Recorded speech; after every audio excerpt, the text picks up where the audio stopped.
The week before last, so I did a way That's Okay, all right. I want to welcome you all here. Attorney Riley from Copeland and Page is going to speak to us about public records and open meeting laws. This is obviously a topic that impacts all of us.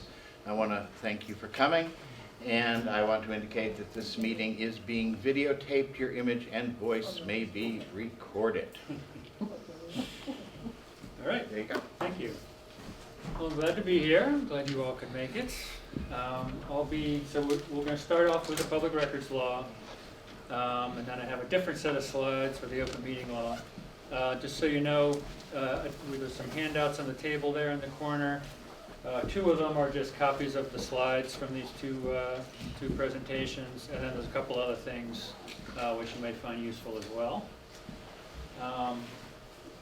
So I'll be honest up front, these are not the most exciting topics in the world, but public records, open meeting for members of boards, as well as the conflict of interest law, which I'm not going to get into tonight.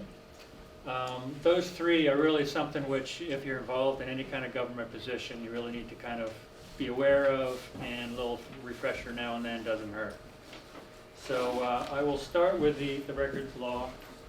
When I was putting this together, we kind of recycle these, and I realized that we probably should stop calling it the new public records law because it's actually a whole year old now. But it did get substantially rewritten about a year ago. That's when it took effect. Your standard legal disclaimer. I will say that obviously I'm sort of doing generally how this law works. Whether you get a request and whether your document might be exempt from being disclosed or partially exempt, all that kind of thing is going to depend on the specific facts and what's in it. So we might need to look at that. So this did come in a year ago in January. The exemptions themselves, which I'm going to talk about some of them, those really didn't change in the context of the law. It was really much more how you make your request, how soon the records custodian has to turn it around, how you can request more time, all that kind of thing. Yes? This may be a dumb question, but is this federal or state? This is state. You might, very often, somebody who makes a request will say, this is a request under FOIA, F-O-I-A, which is the Federal Information Act. But technically, that does not apply to Town of Berlin government. It's the state public records law. And I do encourage you, if you have any questions as I go, put up your hand and I'll try to catch you, because I think it works better than trying to save everything for the end.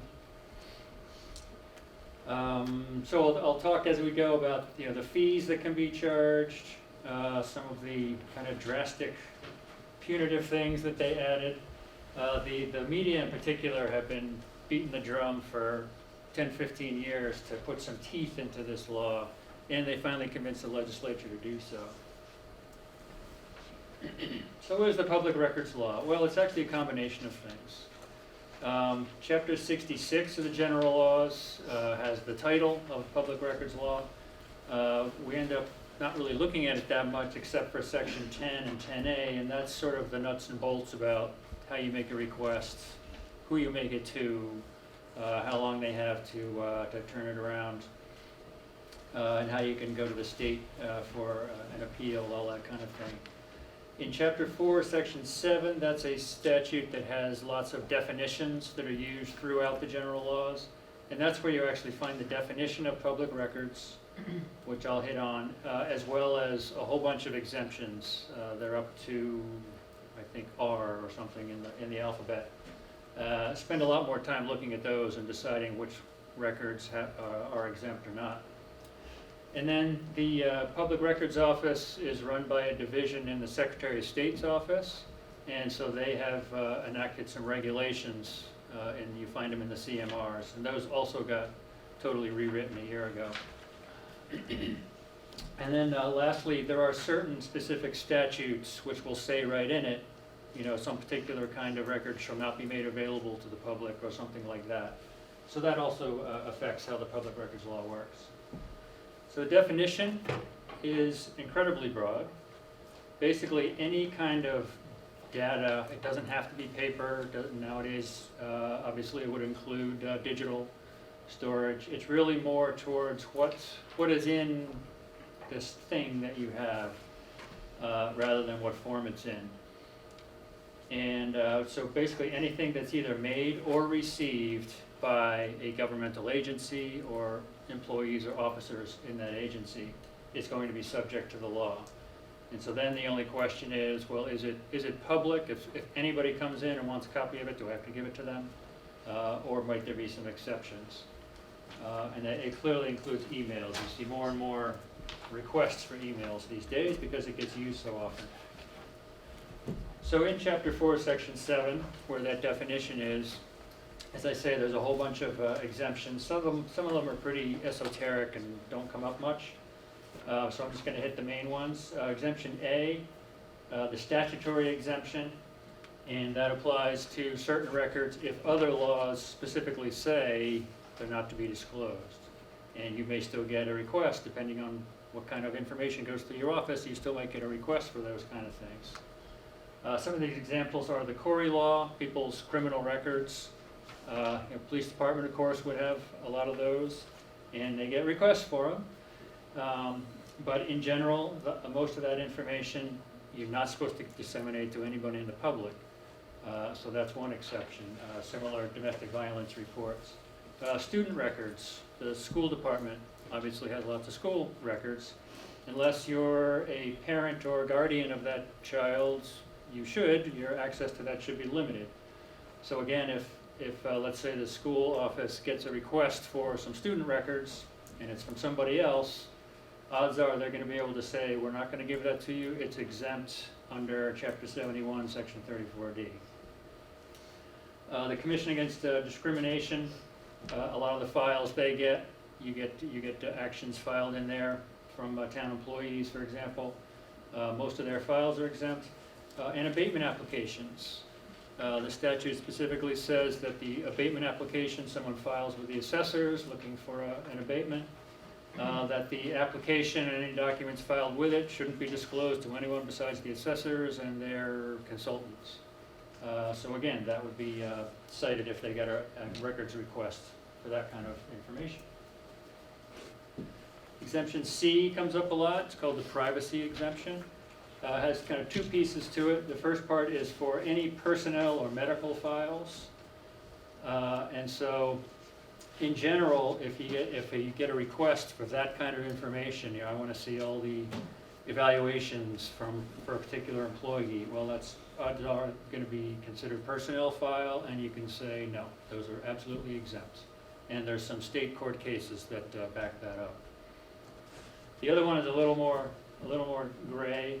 Materials concerning a specifically named individual, disclosure might be an unwarranted invasion of personal privacy. The courts have kind of helped us with the kind of information that might apply to.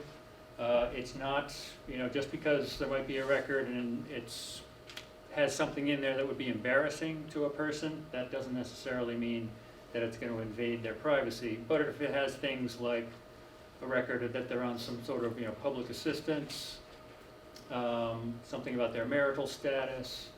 There's a variety of things that it could apply to. Sometimes we have to make judgment calls or try to get some help from the Public Records Office as to if something's going to fit into Exemption C or not. Policy exemption allows if let's say a board or town officials are kind of working up a new policy and they don't really want to disclose it when it's in draft form because it may be completely different by the time they're done. A lot of times you can assert that if you get a request and the policy you're working on is in that condition.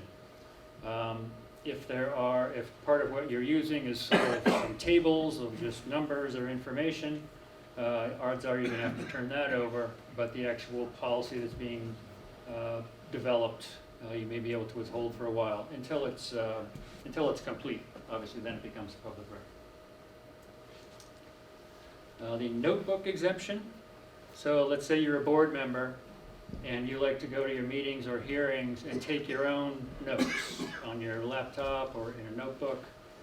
And the only thing you use that for is to kind of go home, refresh your recollection before the next meeting, that kind of thing. It's just yours. It's not part of your board's official files. That is exempt. The only kind of caveat is that if you start sharing it with your other board members, you might lose that. The supervisor of record determinations have made that clear. The investigatory exemption, exemption F, that's another one that mostly applies to the police department.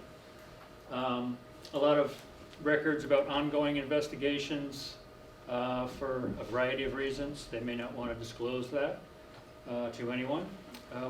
But if we can make a case that disclosure would prejudice that ongoing investigation, a lot of times you can withhold the entire record on that.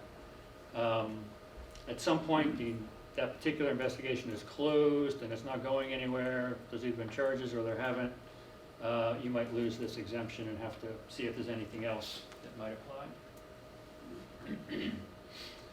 Exemption N was added, oh, sorry, yes. Relative to the notebook exemption, is that outside of what a board secretary would be recording? If, I'm a member of a three-member or whatever member board, I'm not the secretary, but I want to take notes for myself. yeah, it's, How does that apply?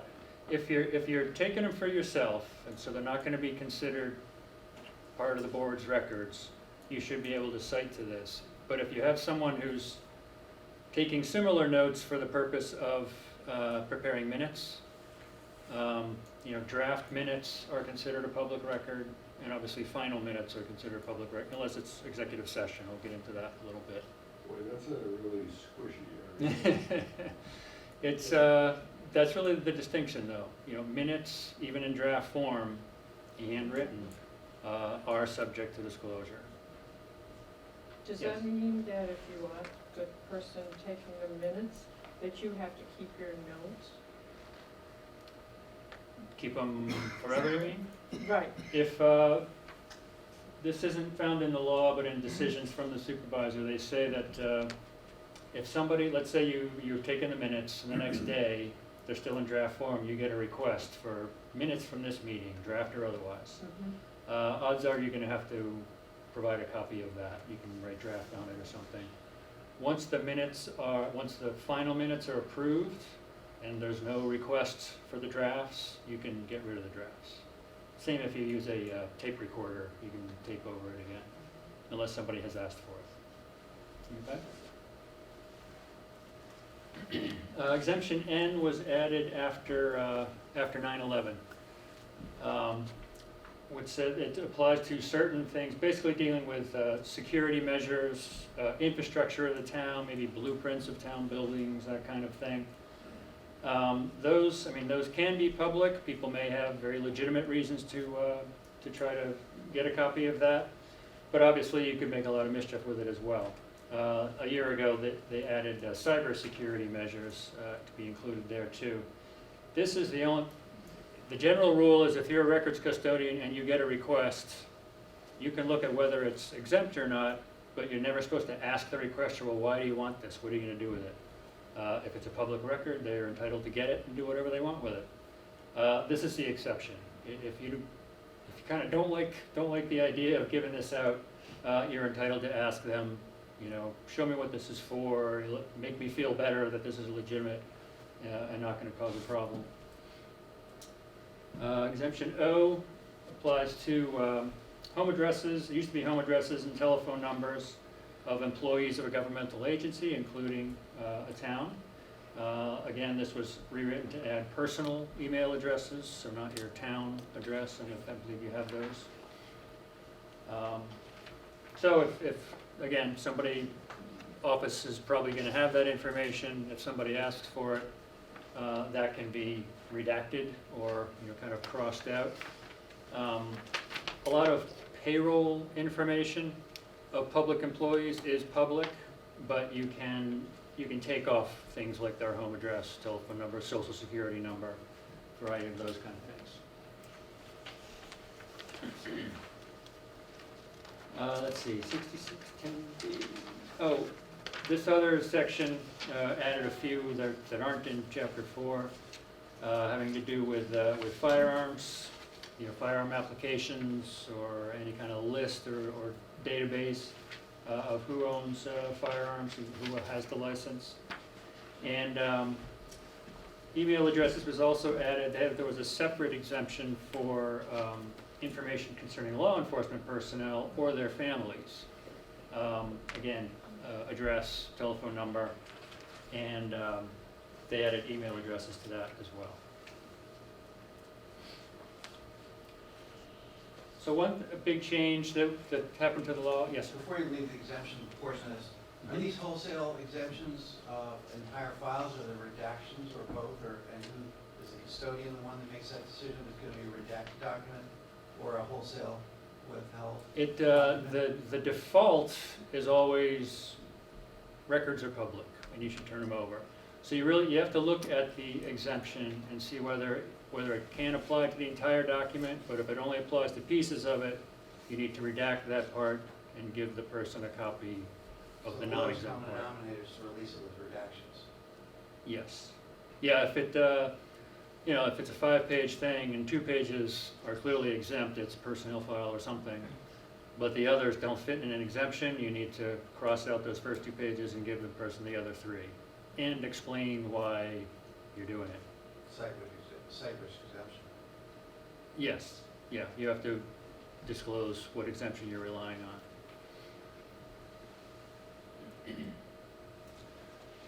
So again, kind of the nuts and bolts of what you do if you are a custodian or a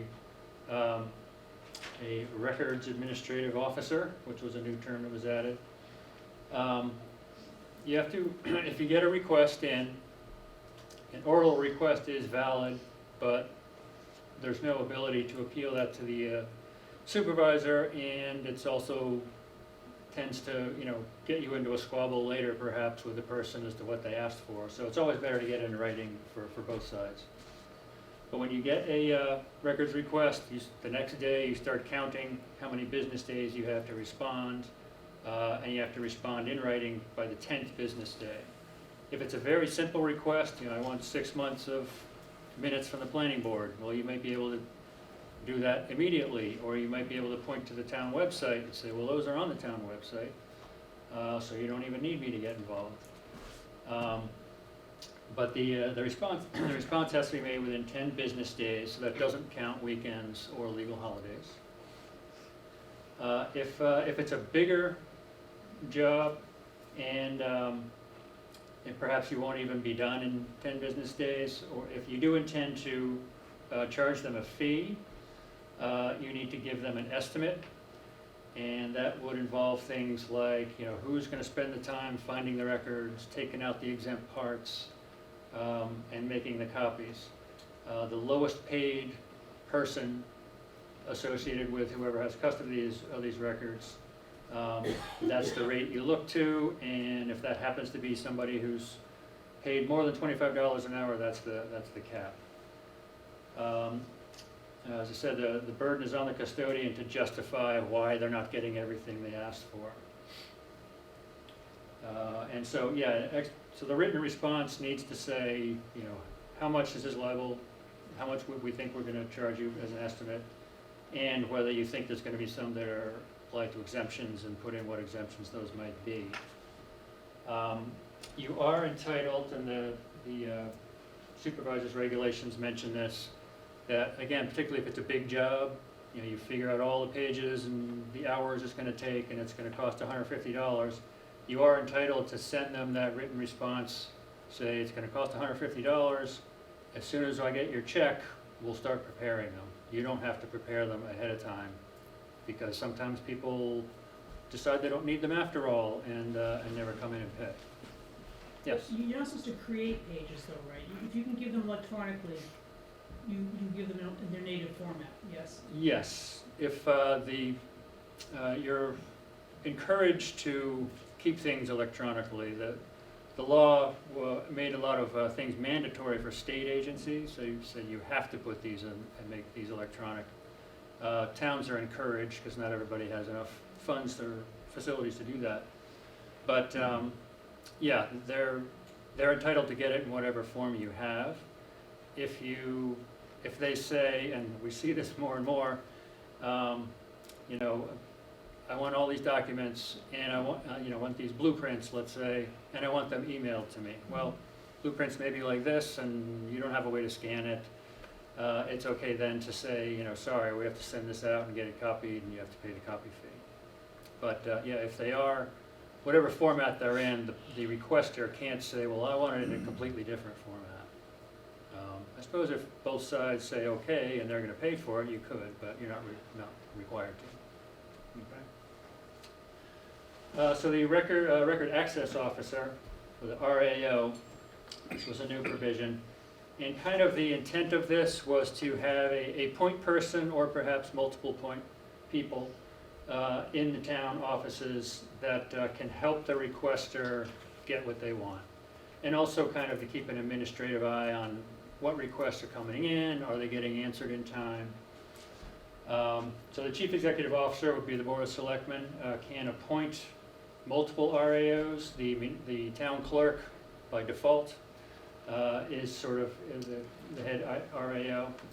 But it does actually make sense, I think, for different departments to have it. The police department has a bunch of records which nobody else has, and they know what's in there and what might be problematic. The town clerk probably doesn't know that. So it may make sense to have somebody there. The school department is usually, they do everything on their own, so it might make sense to have an RAO there as well. In addition to sort of seeing that things are being done, the RAO is supposed to help requesters, because people come in and say, well, I need information on, this budget that was put together 3 years ago. How do I find that? They may not know exactly what to ask for. So to the extent you can help them out, you can also suggest to them, well, this record request you gave me is going to be thousands of pages.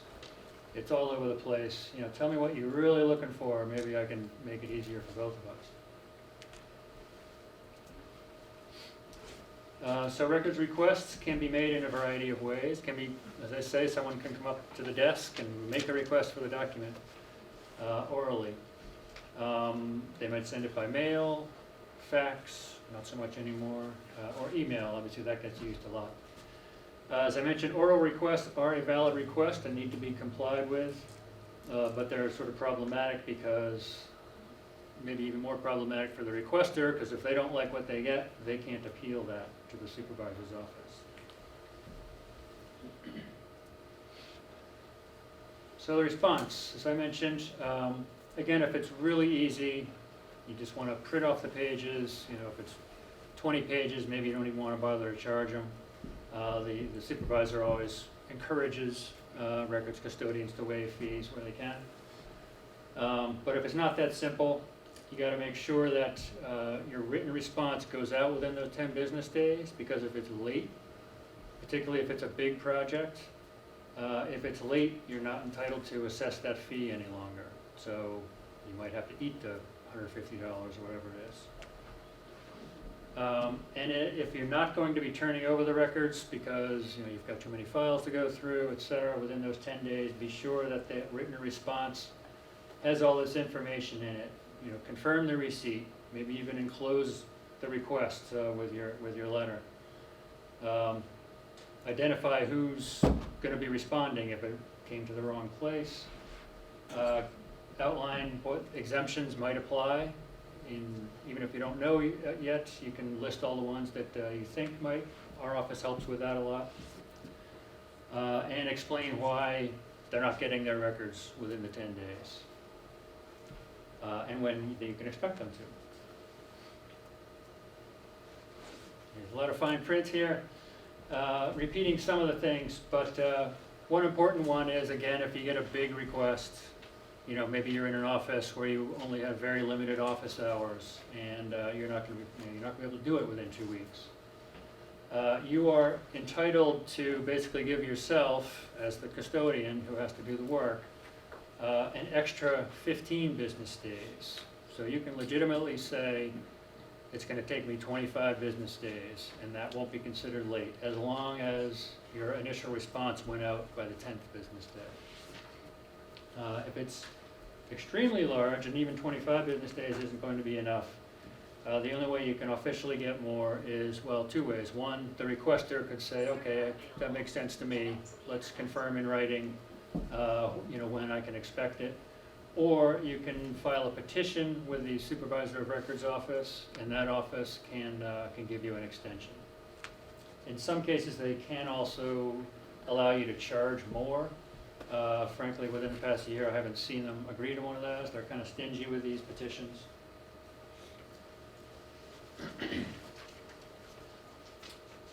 So either, the records or initial written response from 10, give yourself an extra 15. If you get a large request, very large, and you're not even sure about the 25 business days, within the 20 business days, that's when you have to petition the supervisor's office. So I know there's a lot of things here. One of my handouts was actually kind of a flow chart for that information. So hopefully you're not going to get too many that cause that kind of problems and make all these estimates. The law and the regulations talk some things about good cause. The supervisor, they get a petition looking for some extra time or extra money, and they'll decide whether the town has shown good cause for them to impose that on the public. Again, the law is directed on trying to make information as available as possible and at the least cost to the citizens. So they are stingy with it. They'll look at, how much, give me an estimate of how much the time is, and, what is the capacity of your office to handle this? Obviously, you can't drop everything else on your plate and spend 40 hours making a records request in a week. Maybe explain that you've attempted to work with the requester to kind of make it a little more reasonable. It's not getting anywhere. Is this a series of someone who appears to just be harassing you? That happens. I don't know if that's happened here, but it certainly happens some places. All to try to convince the supervisor that we need to get the rules relaxed here. Supervisor's office has 5 days to respond. They could, in theory, if you sell them that this is just harassment, it's not somebody legitimately looking for information, they're just trying to, make me not do my job. The supervisor could actually say, you don't have to respond to that. Again, have not seen that happen yet. As Mary said, if you have it electronically, make it available electronically. Obviously, that's easiest. It's also less expensive for the person. If you can email the thing, they don't have to worry about copying charges. I'm not sure how many things you keep on the website, but if you do have minutes and agendas, for example, if you get a request for meeting minutes and they're on the website, it's perfectly acceptable to write them back and say, these are all on the website, here's a link, you can have them for free, they're right there already.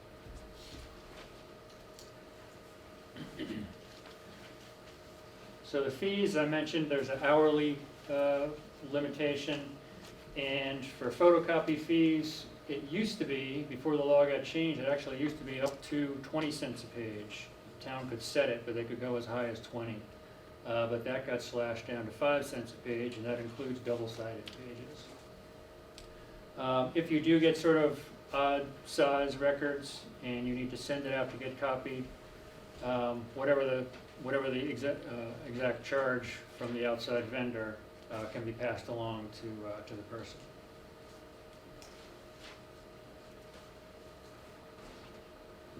The law split it at 20,000 population. For larger communities, they're actually supposed to not charge for the first couple hours of staff time. So any project that's going to take less than that, they're not allowed to charge for it at all. Communities under 20,000 can charge for all the employee time that it takes to find the records, redact them, make copies. Employee time could include outside vendors, could include legal counsel, IT people. outside payroll consultants, but they're all capped at $25 an hour. The RAO can petition the supervisor for more of that if wanted. And let's see, supervisor turns it around in 5 days. A couple things about fees. Formerly, the law had a certain schedule for certain police reports, and they were, $5 or variety. That was taken out of the law, and so now they're also stuck with this 5 cents a page. I mentioned how you're not supposed to ask the person why they want this, except for that one exception. And let's see. But you can, it's a bit of a fine line, so you're not supposed to ask them what they want this for. But if you've got a large, broad question, maybe you can't even tell how many departments this request is for. It is encouraged to talk to the requester and try and narrow it down. As I said, that actually works out better for both sides, to really get them what they need. We've found that the supervisor's office is less sympathetic, I'll say, to the requester if it seems as though they want all this information, turning the office upside down to try and get it, and they're just going to take it out and use it for some commercial purpose. That's sort of not the heart of the public records law. It's to let people understand how their government is working. So they might be more willing to do something like allow you to charge a higher fee. But not to refuse it. Not to refuse Even it. for commercial Correct. purpose. That's right. So briefly, the appeals process.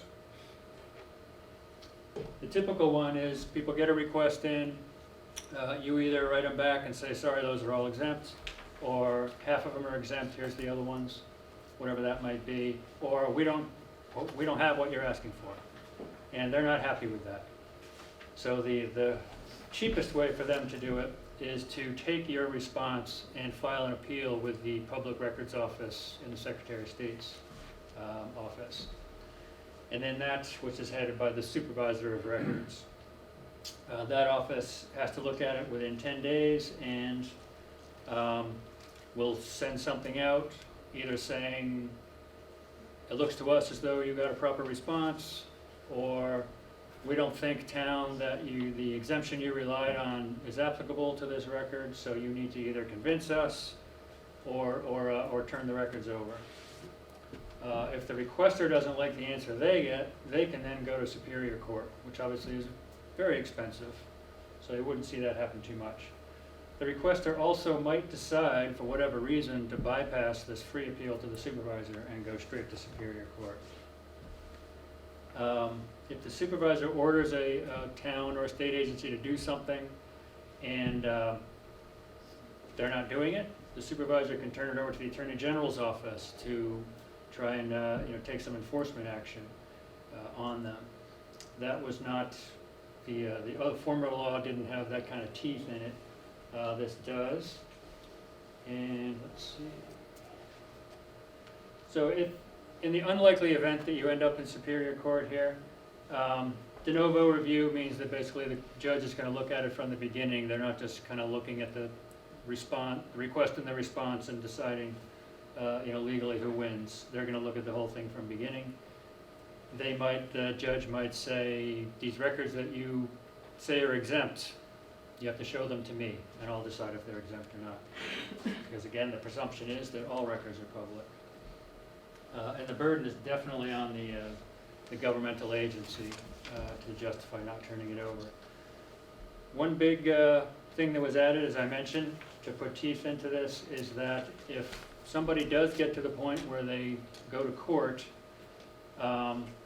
certainly if they win, but even if you sort of settle and say, okay, we'll give you most of the documents and let's agree to settle this litigation, the court can still, even with that, the court can still award the plaintiffs, the requesters, attorney's fees.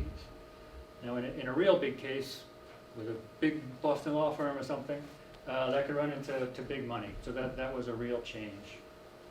Again, hopefully that's not going to happen out here. Another thing the court can do, if it decided that the town really knew it should have turned these records over and didn't, acted in bad faith, they can assess fines against the town, or strike whatever the fee otherwise the town would be entitled to by producing the records. As mentioned, electronic records are preferred now. The state is being mandated to put all kinds of things like this whole list here. All sorts of reports, regulations, contracts, bids, budgets, minutes. They all have to be electronic and made available on their website now. It's required, it's encouraged if feasible for municipalities at this point. And as I mentioned, it can make your job easier if you've got things on the website and you can just point people to that. Hey, look at that. So that's the end of the public records one, unless you have any questions first? Couple questions. Records retention, you haven't talked about that, and it's an urgent record request that the record needs to be requested. Can you address that, retain, can you address that?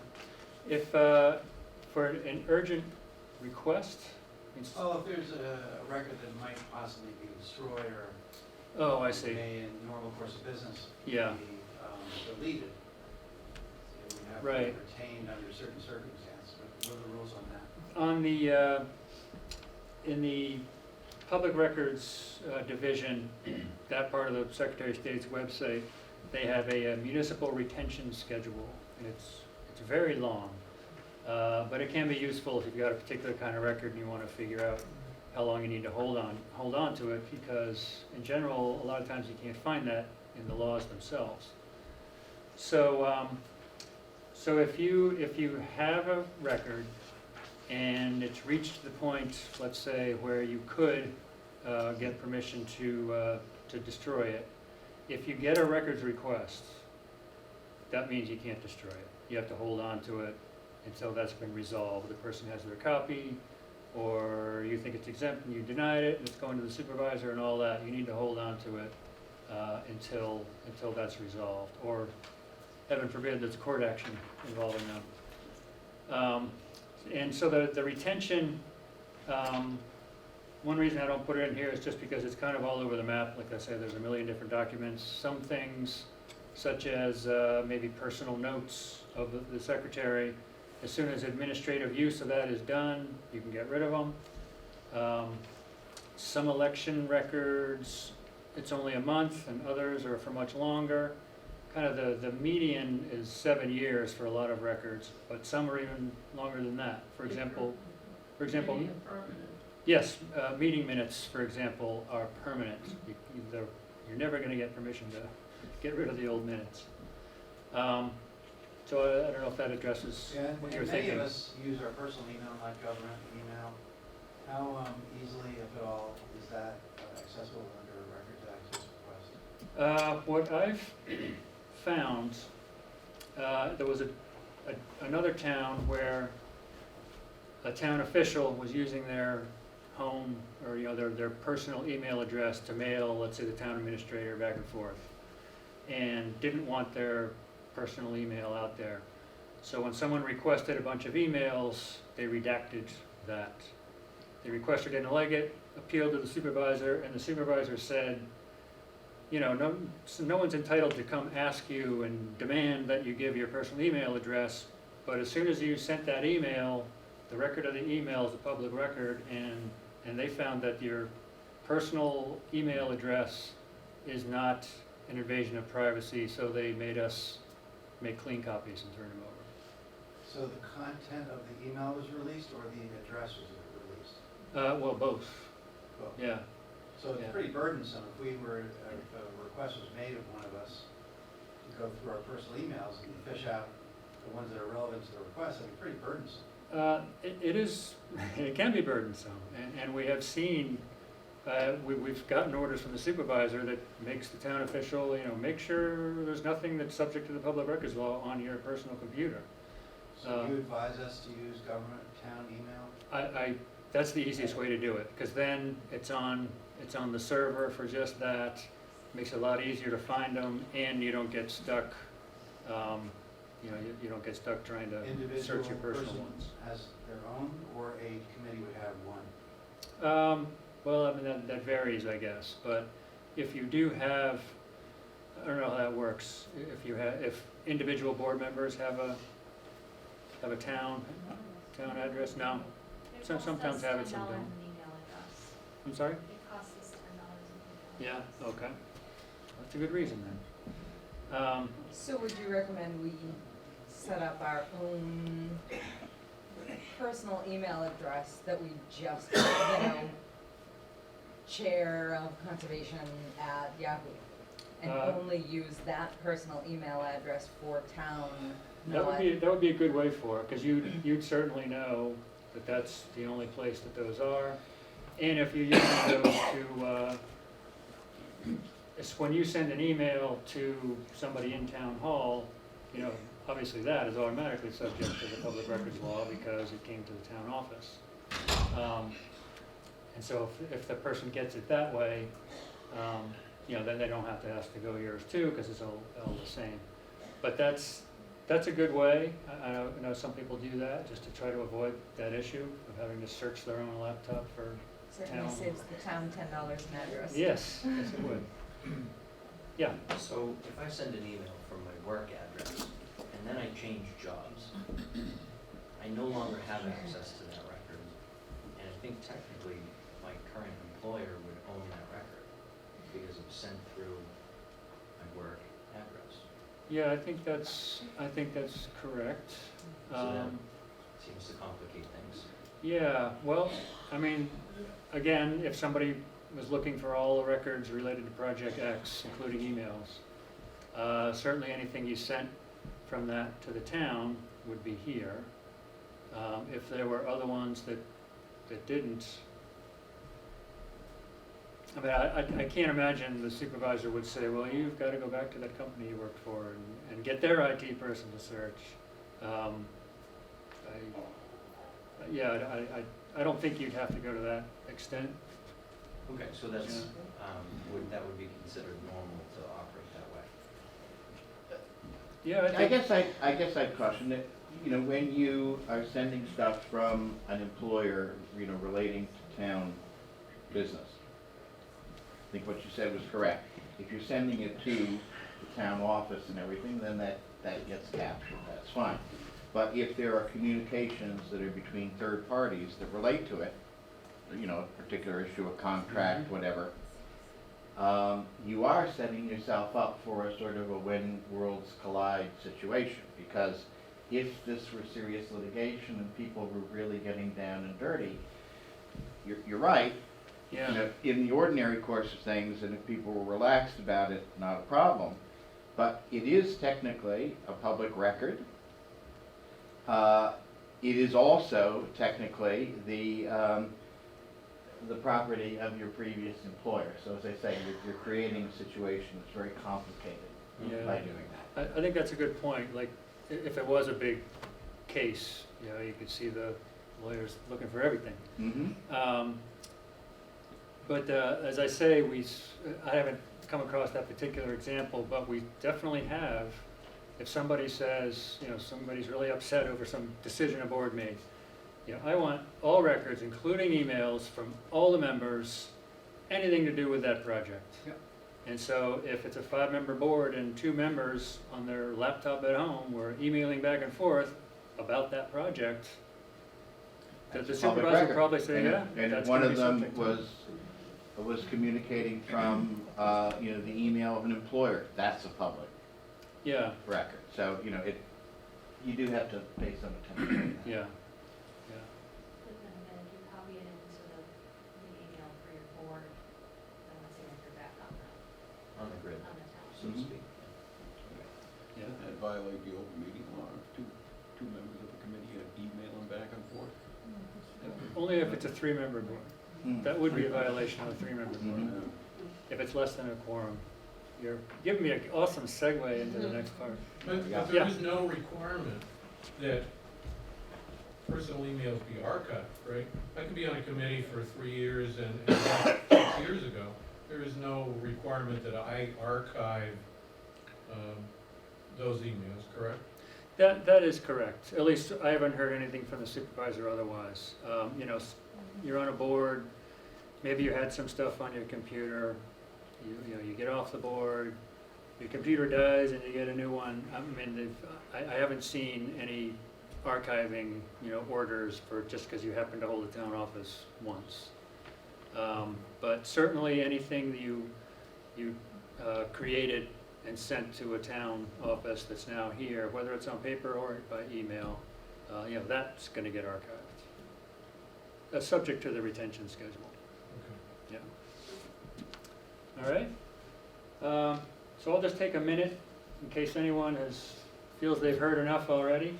But I will talk about the open meeting law next, which also has some public records intersection. We don't see Yeah, sure. Okay. Is that all right? Yeah, no problem.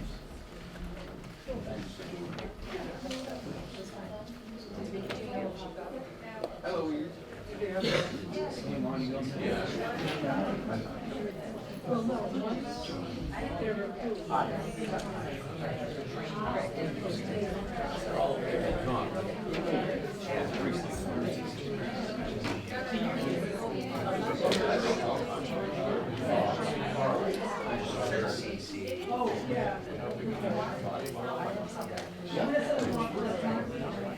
Nobody talked about the other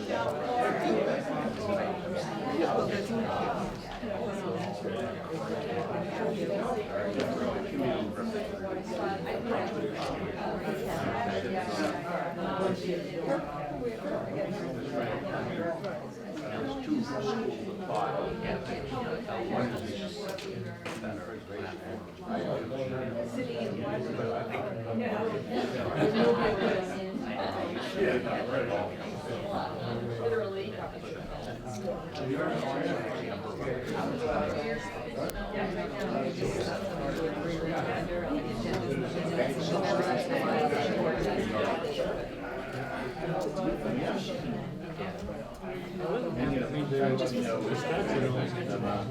Oh, but they do say that they They have a lot of time. Yeah.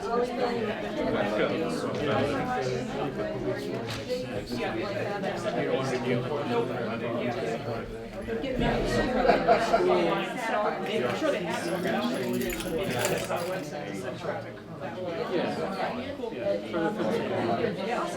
All right.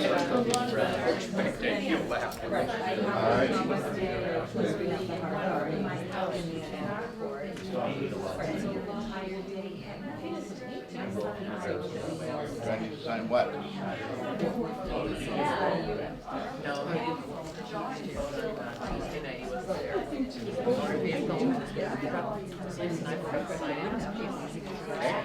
Well, there's two signatures on the paper. You see that? In the absence of I like to kind of close the loop, is to say, I'm stopping at 10 o'clock, I don't. Thank you.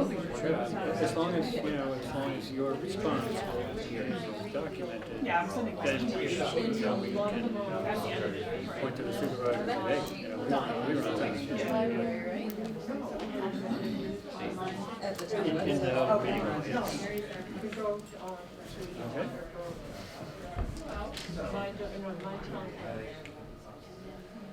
All right, well, why don't I start in so we can wrap this up in a timely manner. So another subject that we come out and talk to our client towns about is the open meeting law. Certainly if you're a board member, if you're a staff person who works with the board, there's a lot of requirements to this law that you need to be aware of. The law itself got drastically rewritten, but it's now almost 8 years old and hasn't been changed itself. There are the Attorney General rewrote and adopted some new regulations in October, which I'll talk about towards the end. Some of those things are worth mentioning, worth knowing about. So the open meeting law, which is in Chapter 30A of the general laws, contains several definitions. I've run over some of those. So a meeting, obviously, if you're a multi-member board and you want to get something done, you have to get together, and that's having a meeting. A deliberation, which is defined in a minute, by a public body with respect to any matter within the body's jurisdiction. And there are certain exceptions the statute gives. One is an on-site inspection. So this is very useful for, you know, your land use boards, Board of Health, Conservation Commission maybe. People come in and ask them for licenses to go do something on private property, and the board may want to take a look at it before they sign off. So the board, even the entire board, can go meet with the property owner, walk around, see what they're being asked to do. That's not considered a meeting, so you don't have to post it, you don't have to keep minutes. The thing to watch out for is that you don't deliberate while you're there. Because if you do that, now you start talking about, well, okay, we could grant this permit as long as we put a condition here. Now you're violating the open meeting law, because that's the kind of discussion that's supposed to happen in a posted meeting in front of the public. But going out to take a look on site, that is okay. Attendance by a quorum of the board at any sort of public or private gathering, social event, a training session such as this. Also not considered a meeting. Your whole board can come in and participate in something like this, or, you know, retirement party or anything else. And don't have to post, don't have to take minutes, but don't sit in the corner and then start talking about board business. Same thing. And then the last one is if one board is holding a hearing, properly posted and everything, and your board is interested in it, maybe you're just interested in general, maybe you think that your board's going to be the next one they come to look for a license or permit, so you might want to come to that hearing. Well, you can. It's okay for the whole board to sit in the audience. Don't have to post it. Again, don't deliberate while you're sitting there. And if you want to ask a question or get up and make a statement, you just kind of make it clear that you're speaking for yourself as a resident of town and not on behalf of the board who are not in favor of this project or anything along those lines. Excuse me. Yeah. What if you're before the board, as a board? Okay, so just as an example, you know, the finance committee is holding a hearing, getting ready for annual town meeting, and they want the selectmen there and they want the school committee there. So so in that case, that would be a joint meeting, at least that would be my recommendation. So all three boards should post, make sure minutes are taken, even if maybe one person could take the minutes for them, but yeah, if you're gonna kind of speak as a board and maybe even talk to each other and decide, you know, yeah, let's change the wording on that warrant article, something like that, that's gonna be considered a meeting, if there's a quorum there. Okay? Yes? So, I mean, on the same point, the way I'm reading that third bullet, your example, it seems to me, it's saying as long as FinCom posts the meeting, then the school committee does not Well, also have to. If the members of the school committee are sitting in the audience, Well, but they're- but I'm looking at the Yeah. wording. hmm? And it says, has complied with the notice requirements. So FinCom is gonna post the meeting, complies with the notice requirements. Right. Communicating only by open participation on matters under discussion and not privately among themselves. So it seems to Right. me, as long as the school committee is openly participating, the whole thing is being recorded in some way, either by a note taker or by actual video or whatever, that bullet seems to be saying the FinCom notice covers school committee too. Well, that's pretty much right out of the statute, not the last few words, but the way the AG reads it is they don't, actually I think my next slide has an example. Okay. They would distinguish between members of the school committee kind of sitting out in the audience, maybe making a comment, you know, being recognized and making an individual comment to the finance committee, versus the board sitting there and, you know, talking to each other and saying, well, we'd like to try to get an additional appropriation if we can. That starts looking like the school committee are doing business and people can't hear them, and they didn't post it. So it's, if the school committee wants to come to something like that and think, well, we'd like the opportunity maybe to kind of talk as a group to the finance committee, they'd be better off posting it as a meeting. You can always do that. And I mean, I always use as a rule of thumb that if we anticipate taking some action at that meeting, we are the Board of Selectmen and we're attending with FinCom, we would post that as a, as a meeting of the Board of Selectmen, even if everything was spoken publicly at that FinCom meeting, because we would be taking some action independently. That's And I think kind of it's better to err on the side of caution. It's not a huge deal to post it. Yeah. Well, but then you have to post an agenda. Yep, but it could be, yeah, it could be, Yeah, meeting with attending, Finance Committee yeah, to joint meeting with discuss, Finance Committee. 2018 budget. Yeah, Okay. yep, it Yeah. could be done fairly simply. Okay. Yes. Okay, if two groups are meeting on the same night, and they decide to get together to discuss, so for example, the Finance Committee and the Conservation Commission, and the Conservation Commission goes to the FinCom meeting, are we obligated to let people know that we're not in our own meeting? If, so you have your own meeting, In and then one room. in you the wanna FinCom. join sort of as the Conservation Commission, Mhm. you know what I mean? Then I think what you'd wanna do is post the commission meeting and put maybe as the last agenda, attend joint meeting with Finance Committee to discuss budget issues, something like that. In You- room If you're so-and-so. planning, if you're planning to do that, What if it's it needs spur to of go, the it needs to moment? be on your agenda. What if it's, you happen to be Conservation Commission is at a meeting, and Finance Committee says, well, why don't you come in and talk to us? That could be a problem, as my next slide will show. Oh, okay. Okay, yeah, one more, yeah.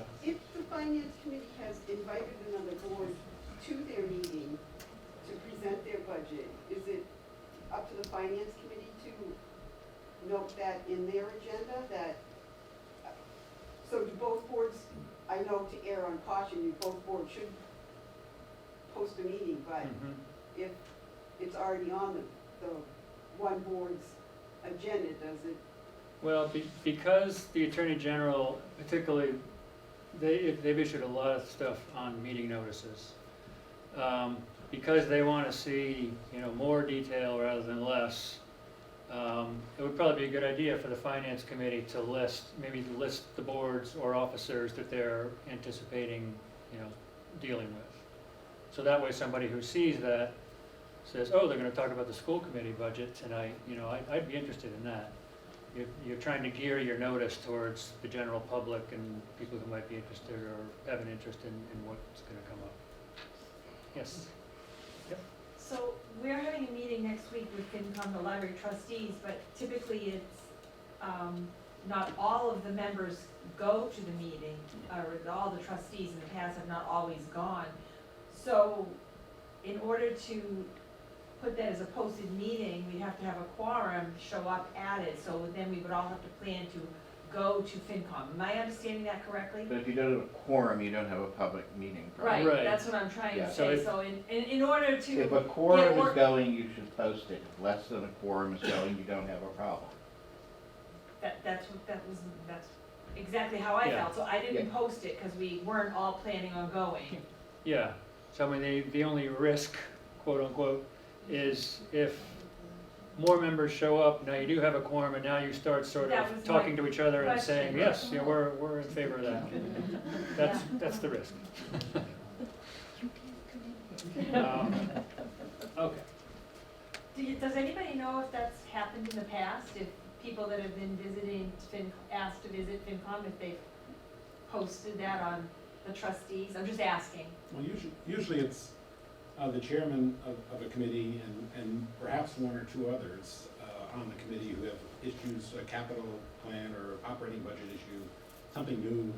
But it's usually not the whole committee that comes in, usually not. But sometimes if the committees are meeting that same night, they'll come in en masse, and that's part of the discussion. Yeah, And Well, I it's, and we may have mentioned it in the agenda, that these are the folks we're meeting with tonight, but that's all it is just a mention in our agenda. It's not like, Yeah. it's our meeting, the FinCom's meeting, but well, there's There, you know, we have to avoid deliberations and we have to avoid actions if Yeah. that Yeah. sort of thing happens. And Yeah. and as far as the notices, you know, I'll get to this a little more detail, but what's supposed to be in the notice is everything that the chair reasonably anticipates is gonna happen. So if, you know, you've posted your notice on everything you expect to talk about and who you plan to meet to, and all of a sudden all this other stuff comes in, you're probably okay, because you didn't anticipate it. If that board comes in en masse and starts saying, well, we were just talking about this and da-da-da, well, hopefully they posted their meeting, because then they're really acting as a board and not members of the audience. All right, I know it can be a bit of a fine point. Yes? So, you know, as Tom said, post it. It's so easy to do Yeah, on the website. yeah. Just post it if you think there's going to be a quorum. If you post it and you end up sitting in the audience and not, you know, doing anything together, you know, you can have a one-line minutes perhaps from that. But yeah, it's always safer to post unless you you know, you just want to go sit in the audience and ask questions as a resident, that kind of thing. Yeah. The advantage with posted is the board members might be fine, but John Q. Public might want to observe the ongoing conversation between, like, the library and the finance committee, for whatever reason. That's a good point. If you post a meeting, let's say you want to come to the finance committee meeting, so you post it in case you want to talk to each other. You can't sit in the corner of the room and talk about your board business. You know, because if it's an open meeting, then the public has to be able to observe. They don't get to participate, but they have to be able to observe. This, so when the Attorney General's office gets appeals by someone who thinks the board violated the open meeting law and it ends up going to the AG's office, they look at it and they issue these written determinations. And this is one of the early ones after the law was changed in 2010. Same sort of thing. Board of Selectmen were holding a meeting. They were probably talking about upcoming annual meeting and election. The school committee, or at least a quorum of them, were there. The Board of Selectmen said, well, how about you? What do you think about this, you know, school committee? If we frame the ballot question like this instead of what we talked about earlier on this school project that's going to be on the ballot, an override or something. The members of the school committee ducked out into the hall, came back in a couple minutes later and says, yes, we'd be fine with that. Well, sure enough, the AG says that's a violation of the open meeting law because there was a quorum of the school committee, the public was shut out of whatever they talked about, they didn't post it as a meeting. And so that's where the problem was. And so as we were just saying, if the school committee had posted it as a meeting, attending Board of Selectmen meeting to talk about, you know, upcoming election and an annual meeting or something along those lines, the Board of Selectmen could have asked them, the committee could have all spoken up loud so everybody could hear, they could have polled themselves and said, yep, that's fine with us. Then they would have been fine. They would have needed to take minutes and what have you, but at least they avoided the violation that this was. So I mentioned the joint meetings. One thing which is we get questions on sometimes is suppose a board at a meeting approves signing a contract, but there's one thing that needs to be changed. And so that change is made, and a couple days later the contract comes into the selectman's office. It is okay at that point for the selectman to drop in one at a time and sign it, because it's already on record and in public that they approved it. They just can't, you know, do that sort of informally dropping into the office and making changes to the thing. But if it was already approved, that would not be considered a problem. So, and the second bullet, what was that about? We were just talking about it, posting joint meetings. If So that's boards the one that think you're they not want to problem. actually work together, better off Okay. both of them posting. Okay. So deliberation is oral or written communication through any medium, including electronic mail, between or among a quorum of the public body. And again, this has a few exceptions, but the Attorney General, I can tell you, reads them very narrowly. One of the exceptions is distributing a meeting agenda, and these are kind of geared towards email because of the prevalence of that being used now. So if the chair gets the agenda together, emails it out to the members, here's the agenda for next Tuesday's meeting, period. That's perfectly fine, even though it's going to more than a quorum. If the conversation or deliberation, email, whatever, is only about scheduling, kind of very ministerial things, we're not going to have a quorum on Monday, how many of you could make it on Thursday, that's perfectly fine. You're not conducting business there. And a lot like an agenda, you could distribute, reports, documents, maybe you got something from a contractor, architect or something that you want to talk about, you send those out. What you have to watch for, though, is that there's no exchange of opinions or beliefs or ideas between the members of the board. You really want to try to keep it to, we just got that consultant report in for Tuesday's meeting, here it is. If the chair, whoever's doing it, then goes on to say, pay particular attention to page 30 through 40 because that's really the important part here. Boom, all of a sudden you're on a slippery slope and you're exchanging opinions among a quorum, and the AG says that's a violation.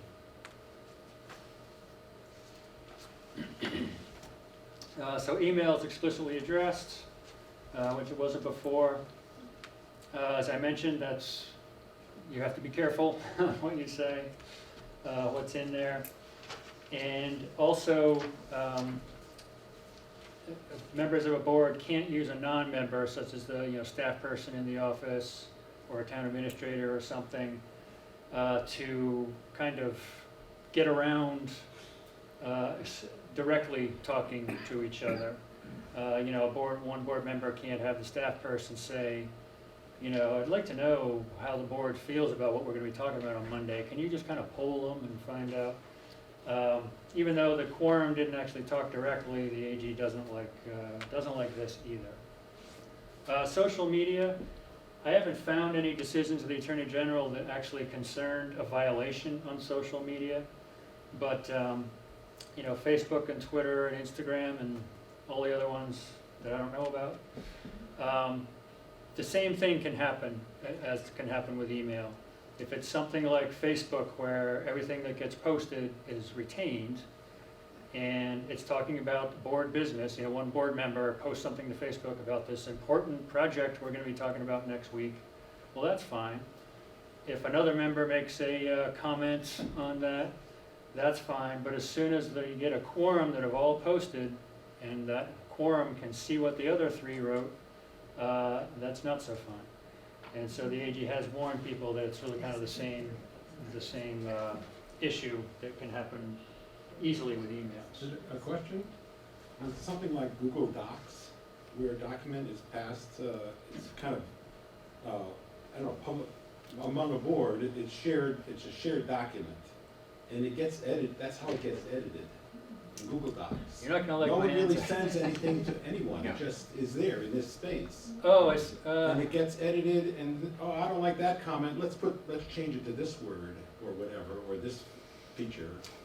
So that's how things are done today. I mean, there's a lot of things that are done in the cloud. We're really not sending things back and forth, but in Google Docs is just an example. But there's there's all kinds of helps that way. The business community uses. Oh yeah. Some Well, companies. But municipalities, we do it because they're public domain.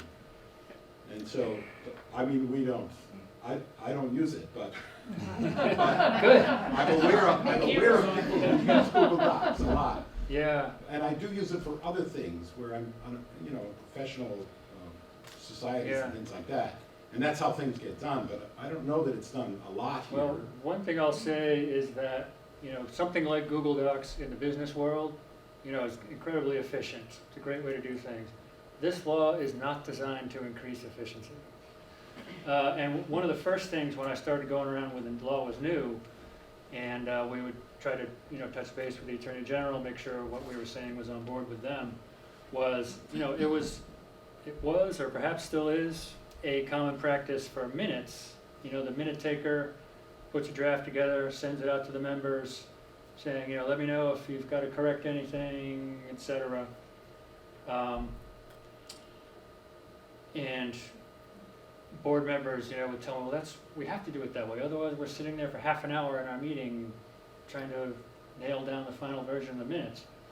But if, all I can really say is that, in that example anyway, my minutes example, is that if the staff person, who's not a board member, sends it all out saying, I think I've got this, let me know if you want to change anything, and the individual members just write back to the staff person with comments, that's okay. But if somebody writes back and says, you need to correct this item number 2 because, the person who was making that application said a whole bunch of other stuff and da-da-da-da, you're really expressing an opinion. And so if that member copied everyone on the board, I'm pretty sure the AG would say that's a violation. You're expressing your opinion on board business. That's supposed to happen in a meeting. Now, Google Docs, I realize, is sort of, it's up there and people can come in. I could see the AG having an issue with that. If you're kind of creating a document, with everyone, and I don't know exactly how it works, if you can, see who has made what changes. And see, the problem is, then you show up at your meeting and say, well, we had this, complicated issue, but fortunately we were able to come up with this final version, so now we're going to vote and approve it. There's the red flag to someone in the audience saying, well, wait a minute, how come we didn't find out what all the deliberation was about? So how do you recommend we actually do work? Yeah. I mean, this is a small town problem in particular, because of the quorum issue.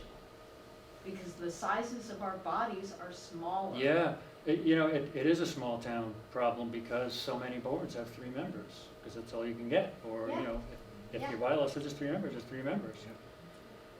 And sometimes, if it's just like typos and editing, is that okay if you're just going through and finding out that, it should be the instead of T, or is it to that extent? Because a lot of times we're just going through and, like, the minutes, and Chris will say, oh, it says who, and it should have said him, or... Well, the safest thing is if you're doing that with someone who's not on the board, if you're sending it to Mary or something. Because then you're okay. I think if someone found out about that email string and complained about it, I would, I could certainly make the argument to the Attorney General saying they weren't expressing opinions It was here. procedural and ministerial and. This was typos. That's, I guess, what I'm trying to clarify. But the, unfortunately, when they get these kind of complaints, their response is to, the Attorney General's response is to point to the statute and say, if it's not a meeting agenda, it's not a report or document which you're not writing, and drawing a blank on my third one. Oh, scheduling information. Don't email each other. That's actually what they say. So it's very difficult to get things done. It is. In the back? Could you just clarify that so I understand it? If the person is not on the board, but they're a staff member, they can respond individually. Yeah. But if they're on the board, then you say it's not okay to respond individually? One person on board couldn't be the point person? Well, if the communication involves a quorum of the board in a dynamic way, either through an intermediary or between each other, you have a problem. That's the problem. Oh, well, Yeah. he was saying it was a staff member. If you, just again using draft minutes as an example, it could be something else. If you do have a staff person to say, I prepared this draft, So most of us don't. let me, I So know. let's not use that example because that's not as helpful. All right. If you have a 5-member board, okay, and one's the secretary and one's the chairman. And the chairman discusses, goes over the draft notes. That's okay, 'cause That's that's not a okay. quorum, Exactly. okay? If a third person looks at If it, that becomes a quorum, but if you're a 7-member. no, it's eight. Right. If it It's becomes a separate. quorum, Right. it's a So problem. if Louise sends out the minutes as a draft And the chairman and looks at sends it it, to all of us. yes. If we each individually respond to Louise, that's okay. Yes. If we But respond Louise to is a Louise member of the and board. copy everybody Oh, no. But else, there's a you're- problem. Again, if there's not a, I'm trying to help. Yeah. But I think if you're a member of the board and there's more than, there's five, is it five? Seven, okay. So if you're sending the draft minutes out, just here's the draft, let me know if you spot anything. And the individual is right back to you without copying everyone else. Okay, so if they have Then replied. there's and not a replied. shared deliberation between a quorum. Right. No. But you They don't can't, do but it. that's what he's saying, you can't, The because Attorney then it's a General, quorum. Right. they realize that with a three-member board, you're stuck, but I'm afraid what they would say in that example is, well, have the one person send out the draft and then have the discussion at the meeting on what Yep. changes you want to make, unfortunately.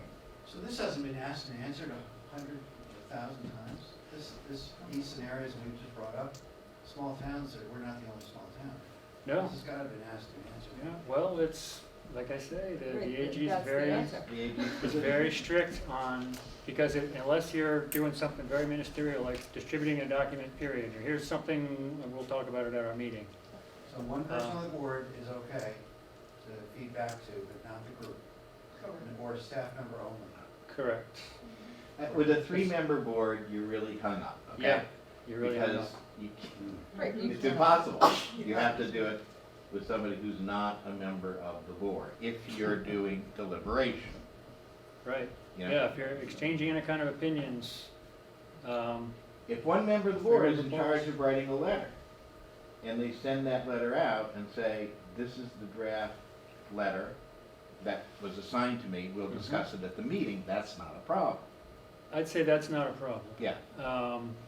And unfortunately, I think that's what the AG would say. Yeah. That's not a problem, but you can't So the do working corrections Right, before the meeting. You That's gotta do right. it at the meeting. that's You right. can't have a working draft going through Google Docs. You can't work on. Yeah, I haven't actually asked that, but it seems to me that would be problematic. If you could tell that a quorum was involved with making all these changes. Yeah. Or even less than a quorum. I'm not at all. No, Well, it's not considered deliberation if it's less. unless there's a quorum. So again, a five-member board, More than three, it's a quorum, yes. five-member board, a seven-member board, Yeah. less than a quorum, they can talk about board business all they want. They shouldn't be trying to make decisions or anything, but it's not a violation until the quorum gets involved. So, one more thing that might help, so Google Docs is essentially a meeting with everybody sitting in their own house. So if Dave and the rest of the FinCom were gonna work on the wording of a warrant article, and they did it on Google Docs where everyone's on at the same time. If they didn't do it in that cyberspace, if they came here and sat in this room, would they have to post that they were sitting here in this room to do that? Yes, I think they Yeah. would. Yeah. I think they would, and that's why I suspect the AG would have an issue with Google Docs too. So can you post? Just because, for Right, the so same that you reason, can- a seven-member board, you have two members emailing back and forth, and all of a sudden, one of you copies the email to two other members. Boom, right there, it can be a violation, because now there's four members and they've seen this whole exchange and, Right. yeah. So, we have a library trustees, there's three of us. And that's it, there's three of us. So if two of us are working together and have to talk, every time we are going to talk, we have to post a meeting? That's not gonna happen. It's just not, I just know it's not. I mean, I don't I'm wanna- just being honest. Yeah, I don't wanna be the one to tell you, stop talking to each other either, Well, because, nothing will get done. right. Or you could post. I think the law is what the law is. Yeah. And I think we've suggested the inconvenience and impracticality of it, particularly with small boards. That's what's the Small message. Yeah, this- tonight. So can I This is have an not- agenda for every single day of the month? Can I post that? Say, no, I'm serious. Could I, It could has to I? be a particular place. Yeah, Right, the, exactly, it has to be someplace where the public can come, if they, you wanna invite them to your kitchen. Well, also, Every morning for if you coffee. post a meeting notice, Right, it also has to have some detail on what you're gonna do. Yeah. You need an agenda. I know, It's just me. and believe me, this is not something the Attorney General has never heard either. On a practical level, Yeah. unless you're discussing something controversial, no one's gonna care. I understand that. I was Well, just there is trying that. to be facetious. And the other place is that if there is some arguable deliberation outside of the meeting, but it is thoroughly and promptly covered in the meeting, practically, you know, there's not a lot of daylight there, but, Yeah, you know? that's a good point. Yeah. Yeah, I mentioned, I have something a little later on, Okay, I'll sorry. email about that. I'd also like to quickly note that Google Docs doesn't always have to be collaborative. You can use it as a file server, and I think that's a really good idea. Yeah, Oh, yeah. Yeah, I was gonna say, if Don't you're, just think don't you can't edit, use Google Docs. just share documents. Just share the documents, yeah, but if you edit, that's against. Right, you can use Google Docs, it's when there's a quorum working on the same Right. document, yeah. is when there's a problem. Yeah, I would just, I'd be concerned that the Attorney General, if they heard all those facts, they would say, well, when you were editing that document together, you're expressing your opinions on what should be in it and what needs to come out. And you can't post And that's- cyberspace. Right, right. So far, Right. so far. So far.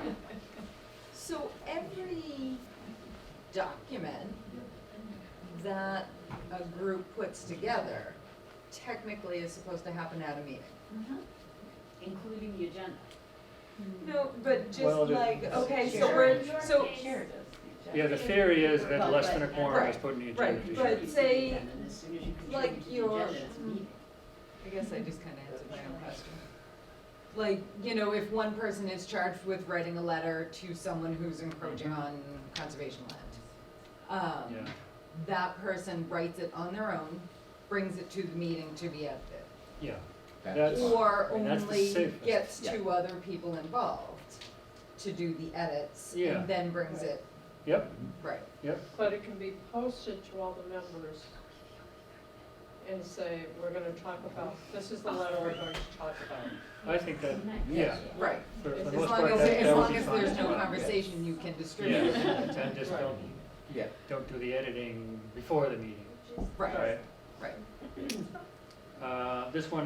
This is just an FAQ on the, it's the Division of Open Government is the branch of the Attorney General's office that oversees this. They have a bunch of FAQs, and this is the one that talks about social media. We've already talked about that. Basically, as I said, it's the same potential problem as with email. If you've got any kind of social media or something, and you get a quorum all writing on it, that could be a problem, if it's board business. Yeah, this is slightly different. The AG has gotten some complaints about board members, a board member sitting at a meeting texting away on their phone, or maybe even seeing two board members both texting, and the person thinks, well, they're texting each other, and there's something afoot here. And they filed a complaint. In general, the AG has said, well, it doesn't seem to us that that's an open meeting law violation. I guess in theory, if there was a quorum doing it to each other, but they've discouraged it, and it's not a good look. I'll agree with that. No. So question on that, if the trend is towards meeting packets being electronic, you can't tell what's going on someone's laptop or computer during the meeting. How do you differentiate between that? Do you know what I'm saying? So the board members Can has have it in front of them, electronic, the packet? documents, which we're considering, or that we've been talking about, and then how do you differentiate what they're doing on their laptop during the meeting? Oh, How would so you know? how could you tell whether they're texting or looking at a document that they're Yeah. discussing? They can't. Or You taking can't. their own notes even? Yeah, you can't. Yeah, you can't really, but the only violation would be ding, You know, ding. somebody's making a presentation to the audience, and a quorum is Is deliberating via text. yeah, Yeah. Yes. that would be a problem, because the Right, right. public can't hear it. Yeah.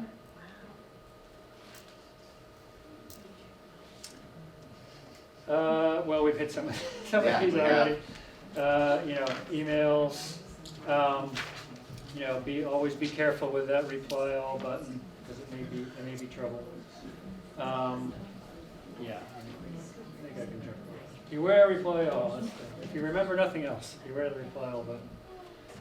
And just try to avoid expressing opinions to each other if you're sending to the whole group, and you're not just distributing an agenda or something. And an opinion is okay though, as long as it's one way, as long as nobody replies? It's actually not. No. It's not. There are, again, the AG has some things where like a chair of a big committee, you know, wrote up something, sent it to all the members and says, you know, here's my draft of what I'm gonna say about our project at town meeting. And as you can see, I'm emphasizing this because that's what I want the people to hear, and that went on. And nobody responded, and the AG says that one member violated the open meeting law, because they were expressing their opinions about this board issue, even though there wasn't any comment, Okay, but what the about quorum all saw that. facts, status update? Let's say you're working with somebody and you send out a bulleted list that says, this happened, this is next steps, status and next steps, send it to the counterparts on the board. It's, like I said, a slippery slope. Yeah, again, you know, Yeah. if it's an agenda, if it's ministerial, if it's administrative, if there's no daylight between what you communicated in terms of saying, I'm expecting these 3 people to have their tasks done at this meeting and we're gonna discuss it. And then you discuss it and fully reflect the deliberation at the public meeting, then there's really, you know, I mean, practically, you've closed a lot of, you know, potential daylight, but, you know, this is it's a very draconian and almost, I mean, it's, you know, it's like Monty Python wrote it in some sense. You know. I hadn't thought about that. The division of I can't talk to you. And silly walks. Yeah. Just to your example, you know, if you kind of bullet point, well, I talked to our consultant and here's what he told me, and I told him to then look into this and da-da-da. You know, I think the Attorney General would look at that and say, well, that's the kind of stuff that's supposed to be talked about at the meeting, so the public can hear it. Right. That's not just distributing. What if it then gets reviewed at the meeting? You're, sometimes, particularly with email, if you may even, you know, accidentally discover, whoops, we got a quorum involved here. Like I say, that's a violation. If nobody complains about it, it's a tree in the forest, I guess. If somebody does complain about it, typically my advice is, well, you know, let's explain in our response to that complaint, this was inadvertent. To cure it, we're going to, you know, we're going to attach the email to our minutes. We're going to, you know, rehash the whole issue that was touched on in these emails. And that way, you know, you've kind of cured it. You've cured the violation. And if, in fact, before a complaint was made, you had a discussion that fully covered everything that was in the email, right. That is what would be in your response. Yes, we talked about this, but yes, every single point was discussed fully in the meeting and is reflected in the minutes. That's your response to the complaint. Yes, right. And the Attorney General typically will appreciate that kind of proactive cure. Yeah. Just as another example, sometimes, you know, a board they meant to have, you know, 9 things on their agenda and they forgot one, but they went ahead and talked about it. Strictly speaking, that's a violation. And so we will advise the board, well, why don't you just put that on your next agenda, explain that, you know, this got left out by accident. We're going to review what our discussion was at the last time and ratify the vote we took. Something along those lines. Same idea. So there's no room for new business or, you know, as an agenda item, new business that was not anticipated. Only, well, there is. Yeah.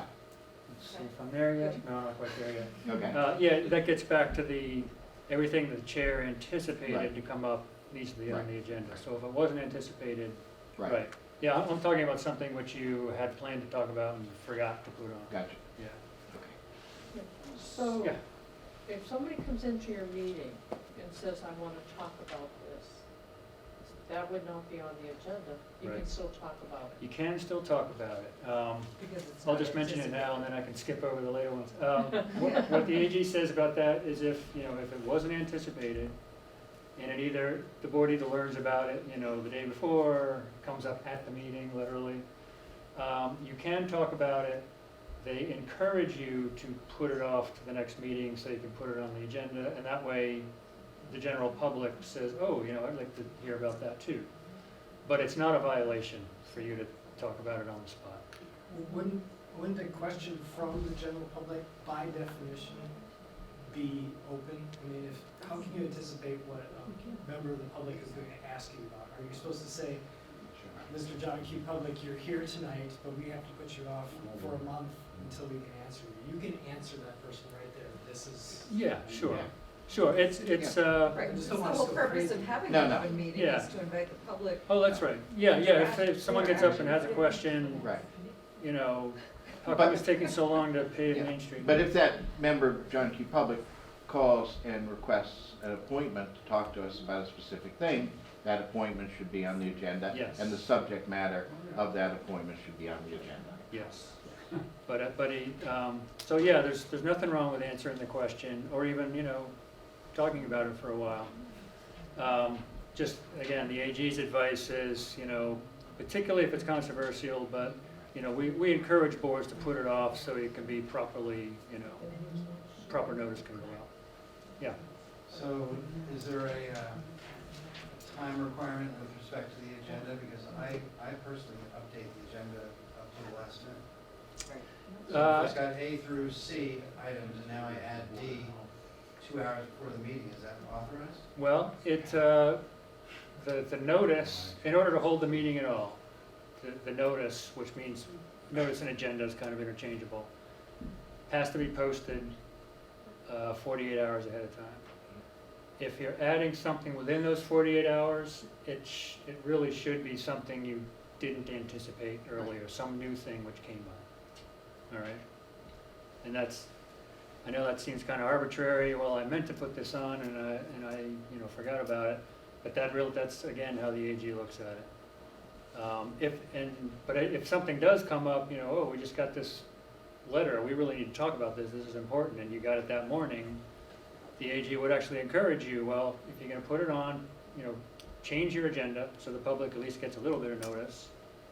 And, you know, do what you can, but it's not a violation because you didn't anticipate it more than 48 hours there. So I think in general what you're doing is okay. All right? So the open meeting law applies to public bodies, which is pretty much any multiple member board, you know, certainly anyone that's established by statute or bylaw. Although it can often apply to a kind of temporary advisory committee as well. It also applies to subcommittees. So if you've got a large board and the board decides, well, we want to get some input on this particular issue, but not with all 7 of us, you know, let's have a 3-member subcommittee go out and talk to the DPW and come back to us. Unfortunately, that subcommittee is going to be subject to the open meeting law as well. There is no such thing as a subcommittee of 1, however, so if you designate one person to go out and do it, that's fine. Bodies that do not serve a public purpose, and that's kind of, doesn't really tell you much, but just the example I usually give is, you know, a lot of towns, they might have like a town manager or a mayor, they'll have, every week or two, they'll have a department head meeting.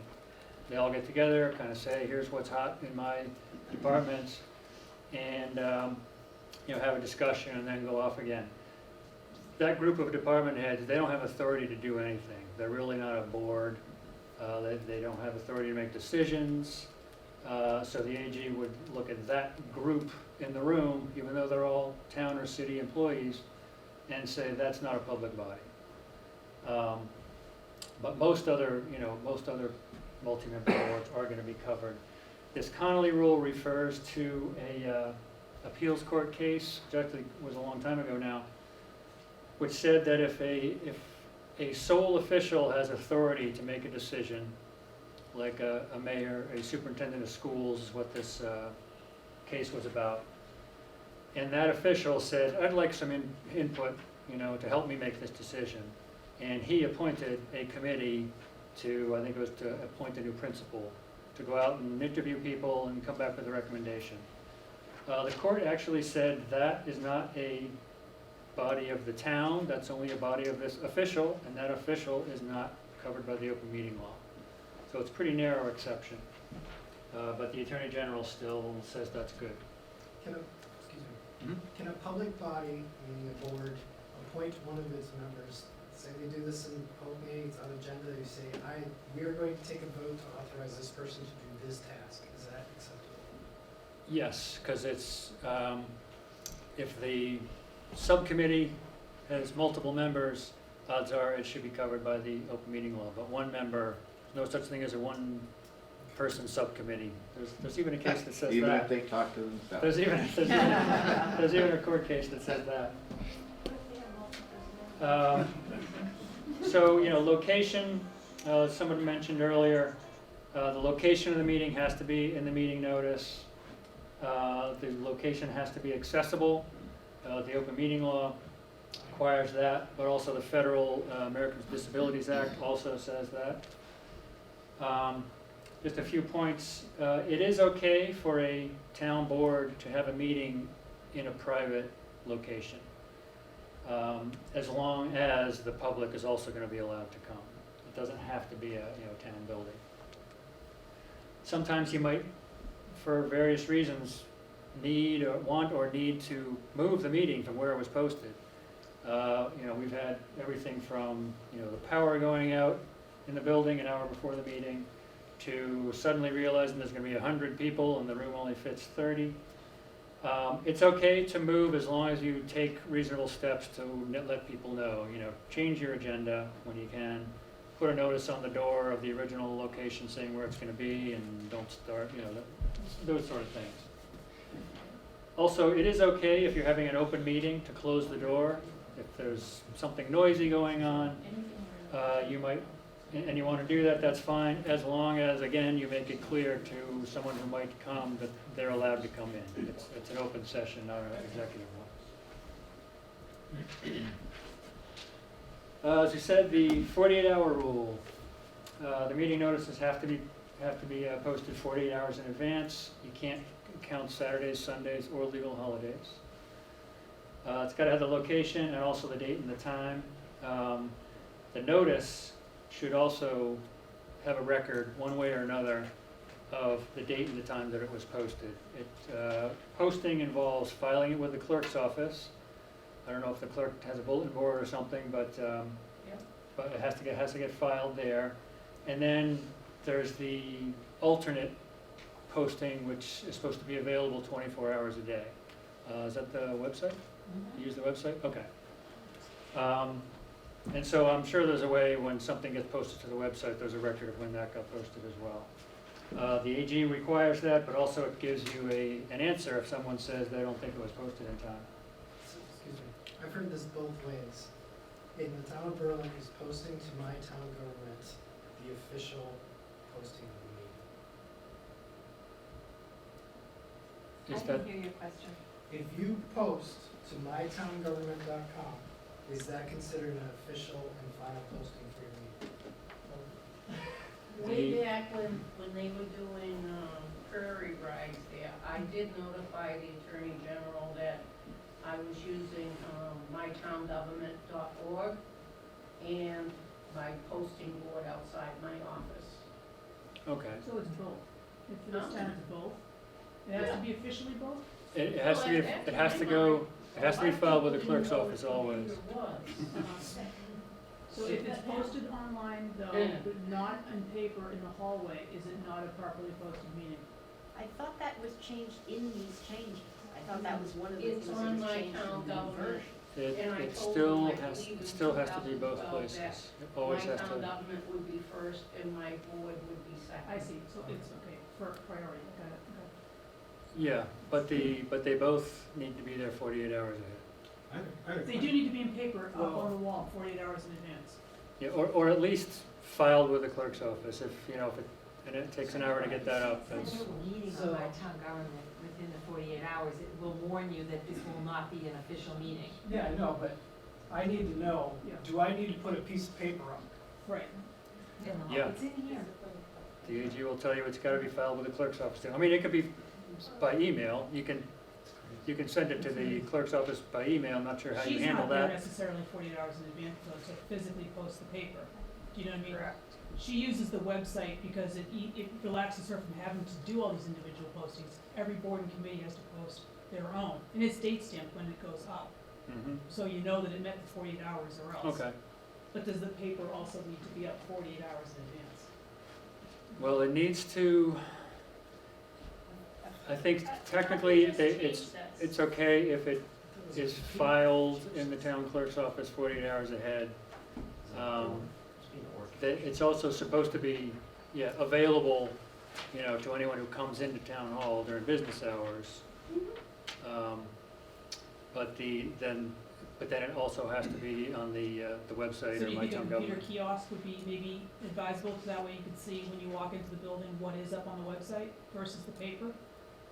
Because people who don't actually work here, but they come in like once a week or once a month, they post their meeting remotely and may not put the paper up themselves.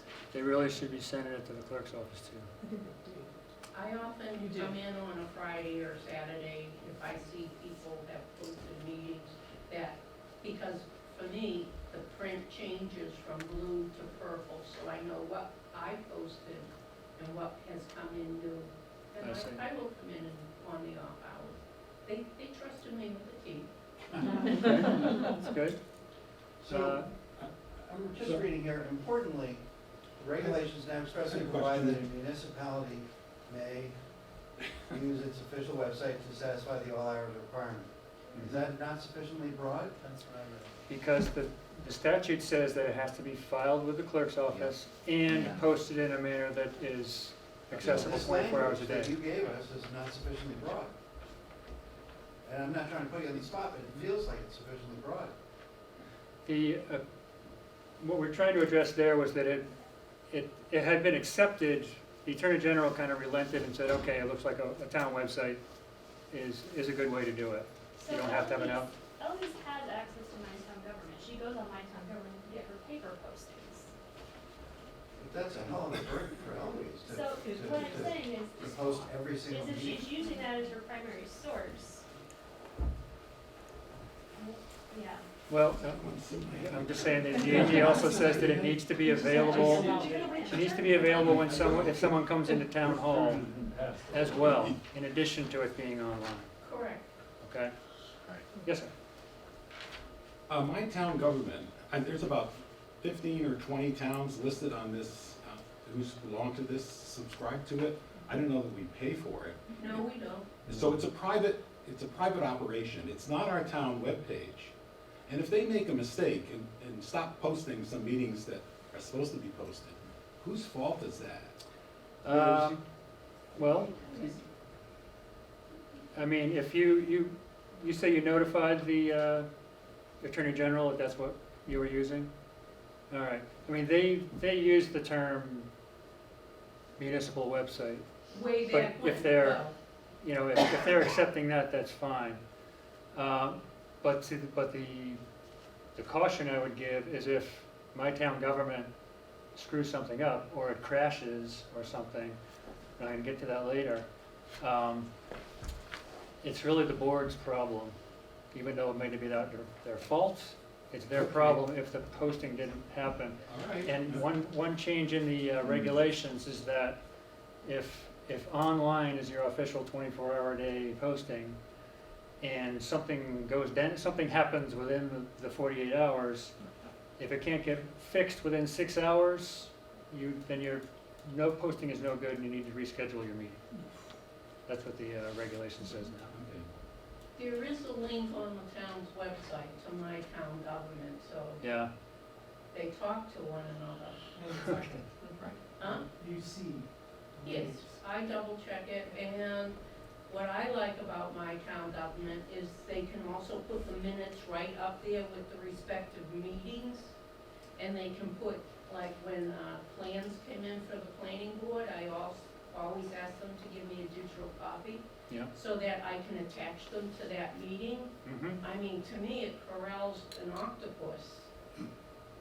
Well, I mean, it's very hard. Yeah, yeah. And It's I, hard to get boards to post meetings. and I'm sure, especially if you've got all those links, I'm sure the Attorney General would say that's the equivalent, it's certainly the functional equivalent of a town website. As long Well, as, they as are long as linked. everybody knows how to find it. Yeah, and they are, it's linked in the town Yeah. website, so. Okay, yes. But you said that it had to go to the town clerk. Do you get notified when each committee or board posted? So it is going to you in essence? Not only town boards, but all the boards that talk about the town of Berlin. So I have another roughly 20 boards that I have to sort of monitor, like Worcester Regional Transportation, Neshoba, Well, no, Right. me as being an office worker and I post to My Town Government, I don't have to turn around and post and give it to you because you get it when I post it to My Town Government, so therefore you're receiving it. Yeah. Yeah. So I guess I'm gonna ask again, do we need to put a piece of paper up in the hallway? Someone needs to. I do That- that. Yeah. If you're filing it, if it gets electronically to the clerk's That's office, then you've considered met, a file. then you've met that part. And then the AG also says, well, people need to be able to see meeting notices if they come into town hall. And so someone needs to do that, and it sounds like it's being done, right? Yes.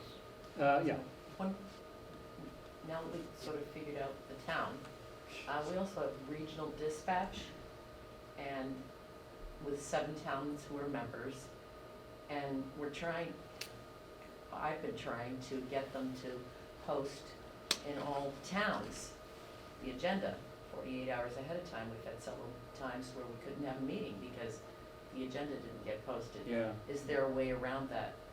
Can we, they seem to think, some of them seem to think that you can post just on the Neshoba Dispatch website. Yeah, I don't have the regulations with me, but I don't think they're right. I don't think think they are the either. posting requirement for regional entities of For any kind regional school districts, you had to post is, in both they can post it towns. in their own office or in their own website, but it also has to go I to think each, that's each actually town in hall, there. yes. Yeah, Yep.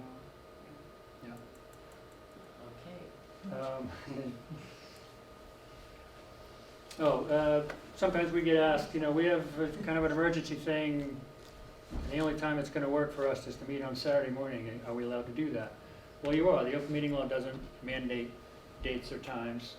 The AG, again, encourages boards to do it when the public can come. But you can hold it when you need to hold it. But again, if you happen to hold it on a weekend, remember you can't count any of those weekend days as your 48 hours, so you gotta make sure you're ahead of time.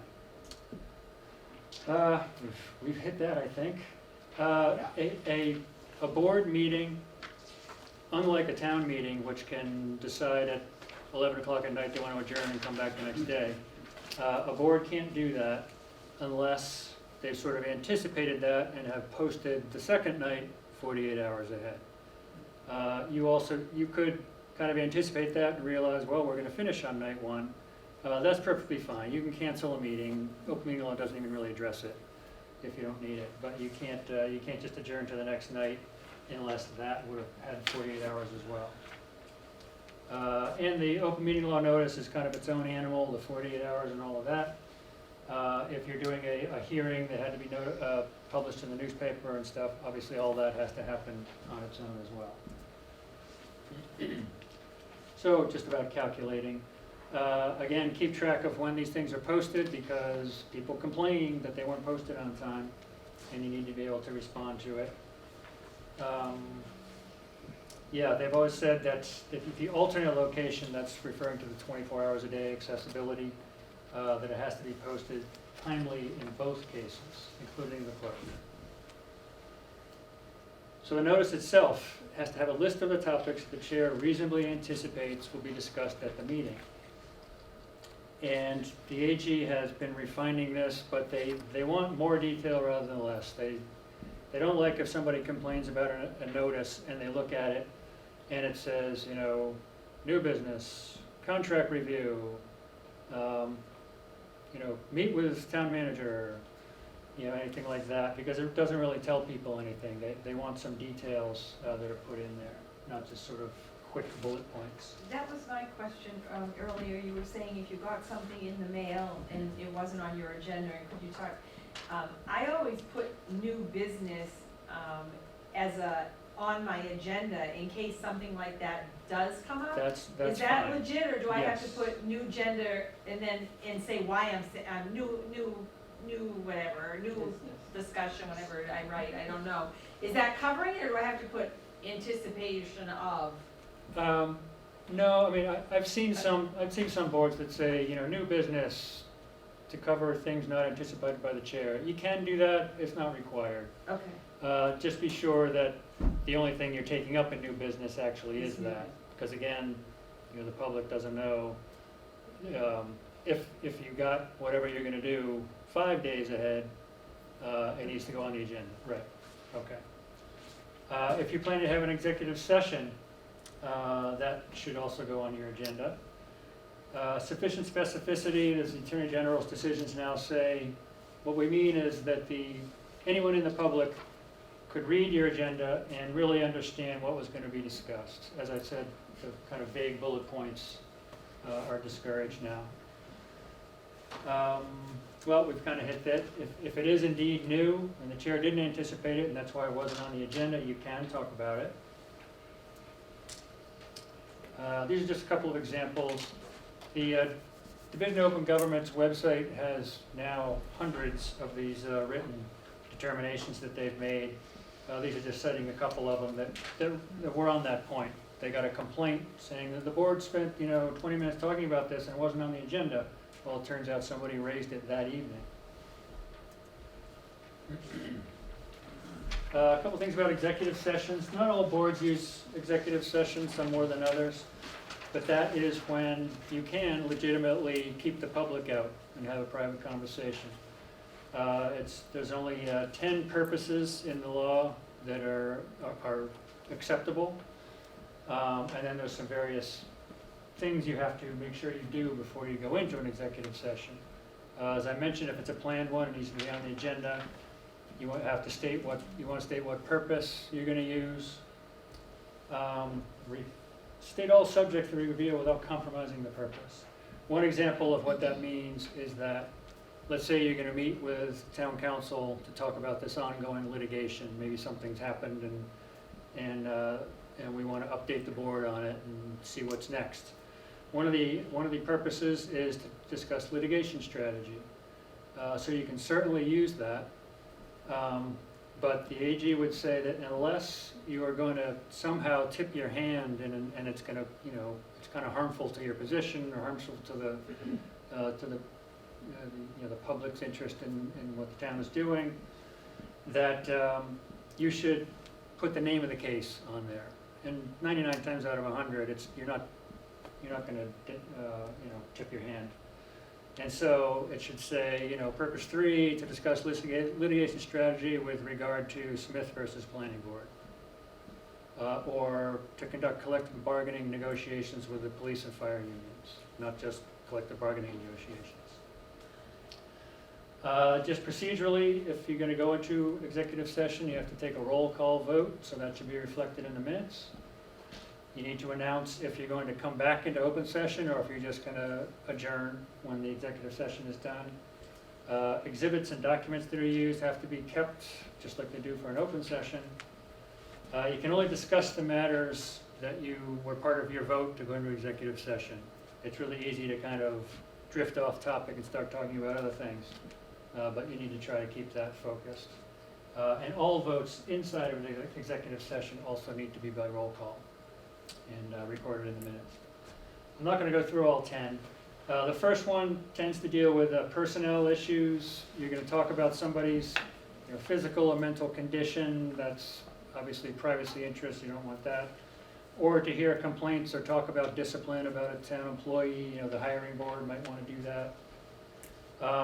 In using purpose 1, if you're going to talk about an individual, it's an individual who's not on the board, you have to give that person 48 hours written notice, tell them what this is about. They're entitled to come, they're entitled to bring a lawyer if they want to, and they can also make their own recording of that. They can bring in a tape player, for example, and that's their recording, they can take it with them. And this is the one case, however, where, let's say you got a complaint in about one of your employees, and you want to have this private conversation with them to see what's behind it. In this case, the Attorney General thankfully agreed you shouldn't put the name of that person on there. You know, there could be nothing to this complaint, it might hurt their reputation. So in that case, you can just kind of parrot the language of this purpose.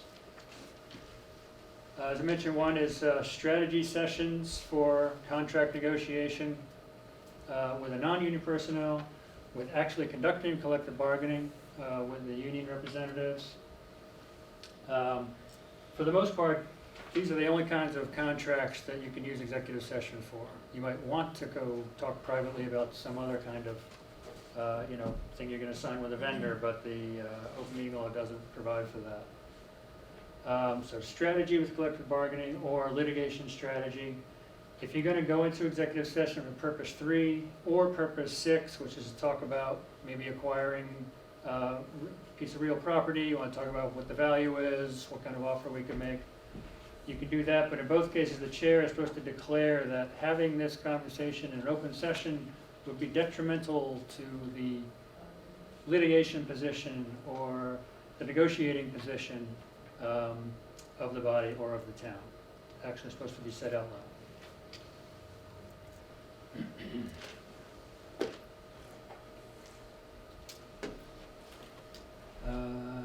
That's kind of repetitive, I think. Try to keep moving here. Meeting minutes. So meeting minutes obviously has public record implications as well. But every meeting, open or executive, needs to have minutes taken. A transcript, it's not that you have to put down every word and every name of every person who said it, but there has to be a sufficient level of detail. If there's half an hour discussion and there's a line or two, AG would probably say that's not sufficient.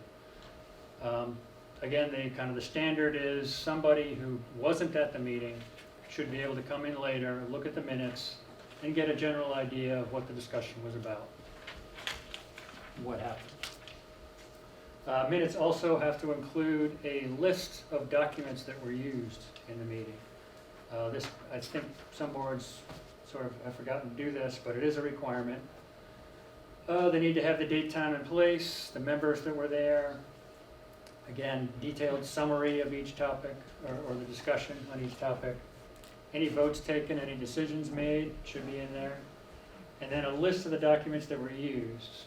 And the AG says, well, a document was used at the meeting and therefore has to be listed. If it was physically present, it was identified in the discussion, and actually some of the content was discussed instead of just saying what it's called. If it was substantively used at the meeting, then it needs to be listed, and it also needs to be kept. It's not part of the minutes, but it is part of the records of the meeting. And so if somebody makes a request later, they need to be able to, you need to be able to put your hands on it. If somebody makes a request for minutes, even in draft form, they're supposed to be made available within 10 days. As I mentioned before, draft minutes themselves are a public record. And these rarely come up, but the law says that open session minutes basically are always going to be available in their complete form, and then they added these exceptions which have to do with personnel issues. Documents, if a board is doing a personnel evaluation of one of their employees and they got written comments from other town employees about that person, the board actually could withhold those. And if it's in a group that's doing employment, interviewing people to be appointed, those those applicants' resumes are gonna be public record, but other things you may have gotten from their previous employer or something, again, this suggests that you could withhold those. Minutes approval, this is new. It used to just say they should be approved within a reasonable time. Now they're saying, by that we mean within the next 3 meetings or within 30 days, whichever is longer.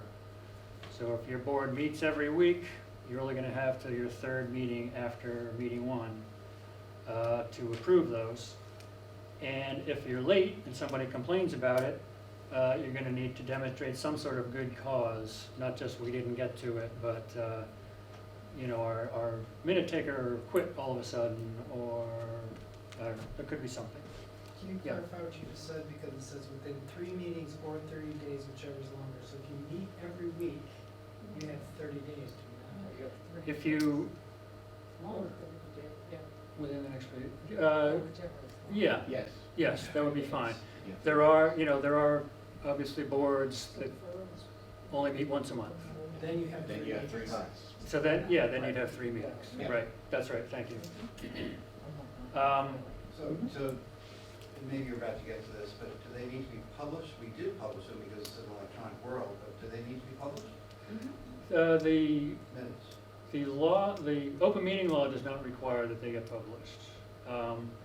And really, the public records law only says they have to be available if somebody needs them. You know, making it published sort of is to your advantage, because then you have fewer people coming in and making requests. But they're not actually required to be published. And is there a sample of what's considered a desirable format and content of minutes? Do you have such a thing, or CAG? And if not, could you look Yeah, yeah. and then send it along to Mary and she can share it with us? Yep. I can see what I can do on that. Great. You know, they're obviously taking minutes is kind of an art form. You want the right stuff in there, not too much. But yeah, let me see what I can do on that. Thank you. Okay. The new regulations also say that for minutes, you can actually, this is maybe one way to avoid the problem we were talking about earlier. A board could decide to delegate just to the chair or to another particular member to finalize minutes without talking about it, if you think that would work for your board.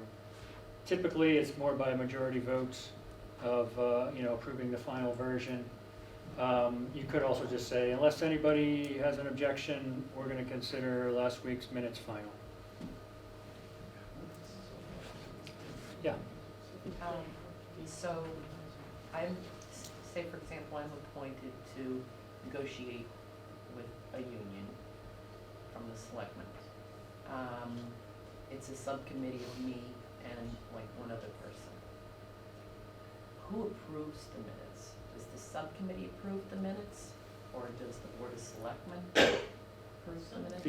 the subcommittee, the subcommittee is also considered a public body, which means they have all these things they have to comply with. So it would be the subcommittee's minutes, I'd say. Okay. Yeah. All right. Yeah.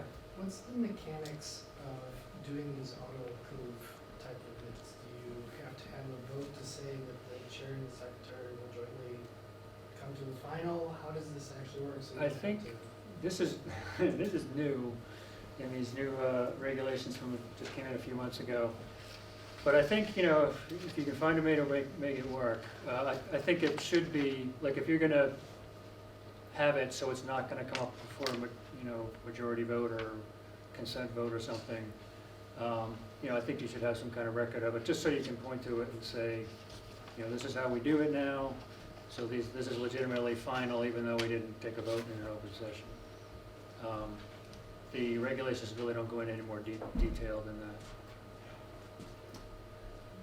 Executive session minutes, you know, while the purpose of the executive session is going on, again, I'll use the litigation example. Court cases can go on for years. You periodically hold an executive session to talk strategy. Those are exempt under the, they're exempt because of what the open meeting law says, but therefore it's also exempt if somebody make a record request. Once that purpose is done, you're supposed to approve minutes and make them available. You might be able to redact certain parts for attorney-client privilege or something, but in general, they need to be made available. And let's see, they can be approved in an executive session if you prefer to do it that way. Not all boards bother to do that. And again, you could do this delegation method. As I say, I haven't really seen that in practice. I'm not going to go through this in detail. This is just an example. Someone filed a complaint against the UMass Board of Trustees. They had been talking about hiring a new president. And if you read through this list, you'll see that they made all kinds of violations with their minutes. They just didn't have details, they didn't have names, no votes were recorded, even though they obviously were voting because they appointed somebody. This was an extremely long determination from the Attorney General telling them everything they did wrong and everything they better not do wrong again. Recordings. If a person comes in to a public meeting, an open session, and says, I want to make a recording of this, an audio recording or a video recording, they're entitled to do that. You have to allow them to do that. You, as the chair, can tell them, that's fine, please set up over there so you're not in anyone's sight, you're not interrupting the meeting, but you have to allow them to do it. The law requires them to disclose to the chair that they're doing that, and then the chair is supposed to make an announcement to the meeting. Obviously, the purpose is so people don't find out later they were being recorded and had no idea. And this is the wiretap statute, so. Yeah, that's right. It So if should somebody be- comes in and never tells anyone they're recording it, strictly speaking, they They're violating the violated right. that criminal law. That's right. Is there any allowances for obvious recording? It's funny, when this was changed, more and more boards were starting to, put their meetings on local cable and stuff too. As far as I know, the Attorney General hasn't really addressed that. I think they're more concerned with someone making a secret recording. Do you have remote participation here for any Yes. boards? Yep, Yes. okay. So I'll be brief. The Board of Selectmen can approve that all boards are allowed to use this, which means that a member who is not there can, through some kind of technology, participate. Conference call, phone, Skype, something like that. A quorum has to be in the room, physically present in the room. Whoever's chairing the meeting has to be actually in the room. Members that are participating remotely, they need to be able to hear what's going on, and everyone in the room, including the audience, has to be able to hear what the person phoning in is saying. As long as you can meet all that, that person is considered present, they're allowed to vote. Votes should be by roll call if you have someone doing a remote participation. And yeah, the general reason for its use, they used to have this five purposes that were acceptable. The Attorney General got rid of that because it kind of made you disclose, well, I'm at home with the flu, which you shouldn't have to. Now it just says if you cannot reasonably attend. Yes? Yeah. Not what I was gonna say. Oh, don't you have to put that in the minutes that somebody is, say, Skyping in or something? Yeah, yes. You should do that as well. On the agenda. Although they are, In the minutes? Yeah. Well, on the agenda. Yeah, it should be on the too, agenda but too, right? Right, I you don't know have to ahead be of in the time. minutes. yeah, you don't have to know ahead of time. It could be a Because last. you have a If somebody quorum, gets sick at the you have a house, quorum there, and for Yeah. a public meeting, it's happening, so, but the minutes have to reflect it. Yeah, it should, right. And the quorum, Karen? You would note in the minutes the join, when they join and also when they dropped out of the call, wouldn't you? I would recommend that, yeah. Just like anyone walking in or out of a meeting, Yeah. the board too. Yep, yep, I would. Oh, sorry. and the quorum must be physically present, so there, if it's a 5-member board, 3 members must be present. Right, And the person calling in is considered present, but not part of the physically present. Not, But can't- doesn't Correct. count Can't toward a call in to quorum. make a So it quorum. doesn't make Yeah. a quorum, but, That's right. and also can vote. yes, they can vote. The only exception to the quorum physically present in the room is for a commission on disability, which actually, that body can decide they want to use remote participation, whether the selectmen have approved it or not. But also, if it so happens they can't get a physical quorum in the room, they're allowed, if they had a quorum with the outside members, they can actually do that too, but that doesn't apply to anybody else. Can you expand on that a little bit, because I think some of the confusion here is in your documents, it says, if you read quickly, it is not mandatory for a quorum to be physically present in the room, but it says the new regulation also recognizes the Commission on Disability, so can you kind of clarify the document a little bit? So the line is, the new regulation also recognizes that a Commission on Disability may allow remote participation at its discretion, and further, unlike other public bodies, right, remote is not mandatory. So it's only for something that has serving The Commission on Disability, that is a board the only one. that's established by statute. Right. So they're the only ones who can kind of get those exceptions. I know it's getting late, almost here, so I'll go quickly. The role of the Attorney General has oversight over the open meeting law, this division of open government. They do a lot of interpretation of it, but they also handle the enforcement side of it. I've got another slide where I talk about the authority they have. If you're on a board, you may have already experienced this, but there's a provision where someone can make a complaint. They want to say that that board violated the open meeting law. Well, the easy way, the free way again, is for them to file the complaint in writing, explain why they think it was a violation, what the date was, which board it was, and file that with the public body. It's supposed to be within 30 days of the alleged violation, or in some cases 30 days of when they could reasonably have discovered the violation. That's mostly for things like executive session minutes, come out 6 months later, and that's when they think they've found a violation. So it gets filed with the public body. The public body has 14 business days, so again, it's almost 3 weeks, to talk about this complaint, acknowledge it, decide what the response is going to be. So it has to be taken up in at least one meeting. And if the complainant either gets back a response they don't like, or they don't get a response at all, 30 days after they filed it, they can go to the Attorney General and say, I want your office to look into this alleged violation. So if you get one of these complaints, I recommend you put it on your meeting notice. The AG has said you can talk about it in executive session because it's a complaint about a public official, but typically I wouldn't recommend that. It just kind of raises more red flags. So you can either decide, the board can either decide to have one member write a response. A lot of times the complaints get sent to us and we draft a response that we think is good, and the board can talk about that at a meeting. That's another good way. The written response goes to the complainant and to the Division of Open Government. They won't do anything unless the complainant asks them to take action, but it still has to get filed there.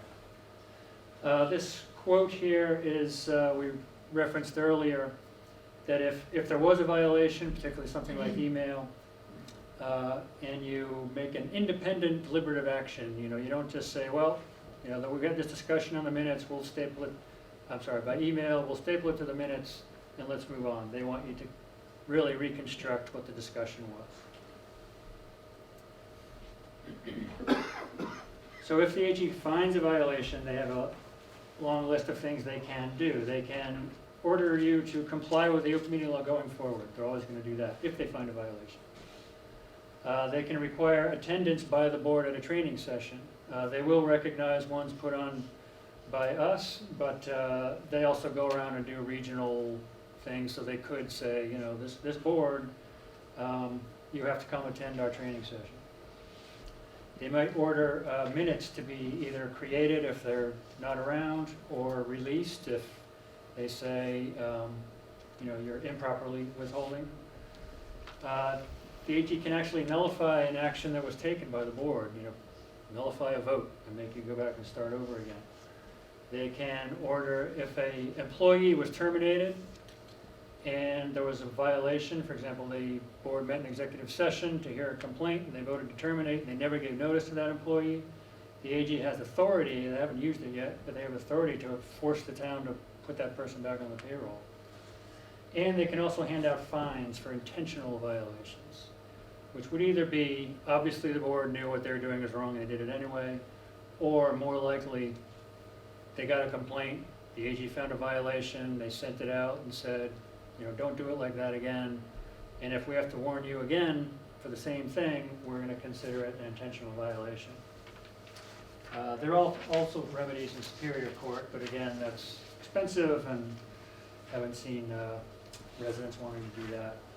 So some of these new regulations were about the posting notices. Again, they kind of put it in writing that using the website as the all hours location is okay. There should be, oh yeah, I mentioned this earlier, the regulation says that if your website or My Town Government is the place to find at 24 hours a day, there should be something at Town Hall that tells people that, okay? And as I mentioned, if the website or My Town Government, something happens to it within the 48 hours and it can't be repaired within 6 hours, the AG will say your notice was insufficient, and if you hold the meeting, you're going to be in violation, so you'll need to reschedule. Certifications, one of the things that happens when you get put on a board, elected or appointed, is you're supposed to get, typically from the clerk, a copy of the law, a copy of the Attorney General's guide, and there's a certification to sign saying that you got it. A new one is that you're also supposed to receive, you the new board member are supposed to receive a copy of any determinations from the Attorney General that found that board in violation within the past 5 years. A practical problem this doesn't address is that the clerk doesn't get those. They only go to the board. So one way or another, the board is, someone's going to need to, you know, keep track of that and see that those determinations get handed over to the new members. Yeah, if you serve on 3 different boards, you're supposed to sign a certification for each one as well, even though it's the same thing. Isn't that overkill? Yes, it is. Good point. So I mentioned the complaint process. It gets filed with the public body, you know, sending to the chair. It also gets filed in the town clerk's office. And the regulations now say it has to be on their official complaint form, which is on the AG's website. And if it's not, you just get it in a letter or an email form. The reg says that complaint need not be addressed. That is new.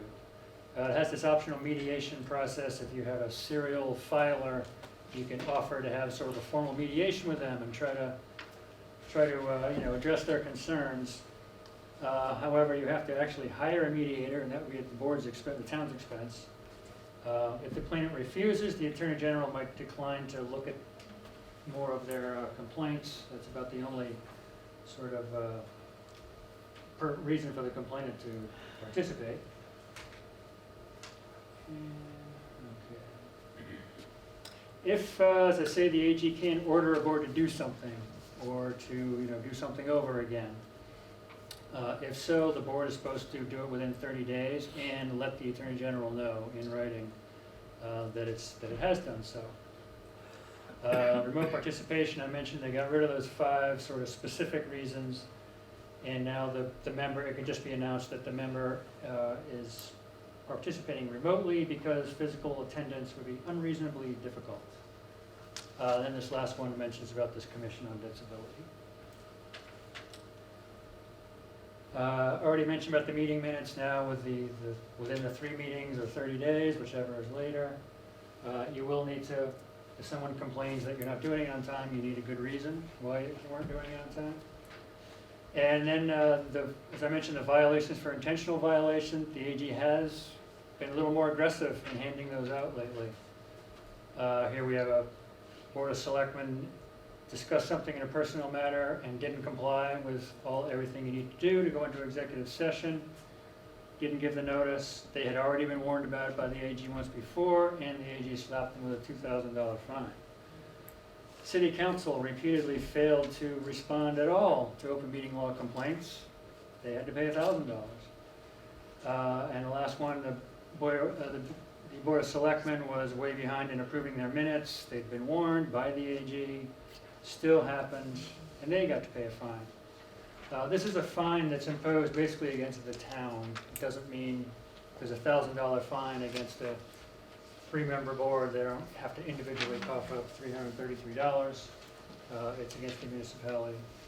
These are just websites, yeah. So when I took the training a few months ago, whenever it was, my understanding was that $1,000 fine was to the individuals, to each I've one. never heard that. Was it somebody from the Division of Open Government training? It was their online training and their PowerPoint. All I can say is I've never heard it that way. No. That's how I'll I look found into these that. internet I'll look into that, because that would be an important point. This is the Attorney General's main website, and then the open meeting law one, all the Division of Open Government things, and again, just because there's so many public records interplay with the open meeting law, that's their site. And that is what I have. Yes? I know we all wanna go home, but, back to the discussion over email. So again, somebody's been tasked with drafting a letter for the board. There's discussion back and forth.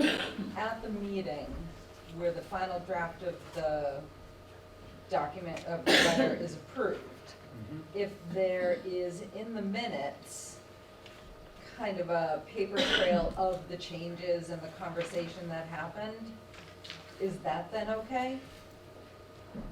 Yeah, in the minutes, meaning that was being discussed It at the was meeting. discussed, yeah. Right, sure. If you looked at his slides, it Sure. talks about cure, you know. Right, well, there's that's what email made me think of discussion, it, But right, if there's a public meeting in which all of that was fully right. discussed, So like That- the library that's a cure. trustees, if you Correct? three do things. I mean, Yeah. obviously it creates an Yeah. issue because you had at the your quote-unquote next deliberation meeting, beforehand. But Right. if in your that minutes, was what fully was discussed via email. at a meeting, Yes, that's what all they're of the saying. points were discussed, that's a cure of that. Yeah, if the earlier, email That- discussion was between a quorum, Right, the AG would say that's a violation. If you cure it that way, then, Yeah. yes. they're, It doesn't sound like a good.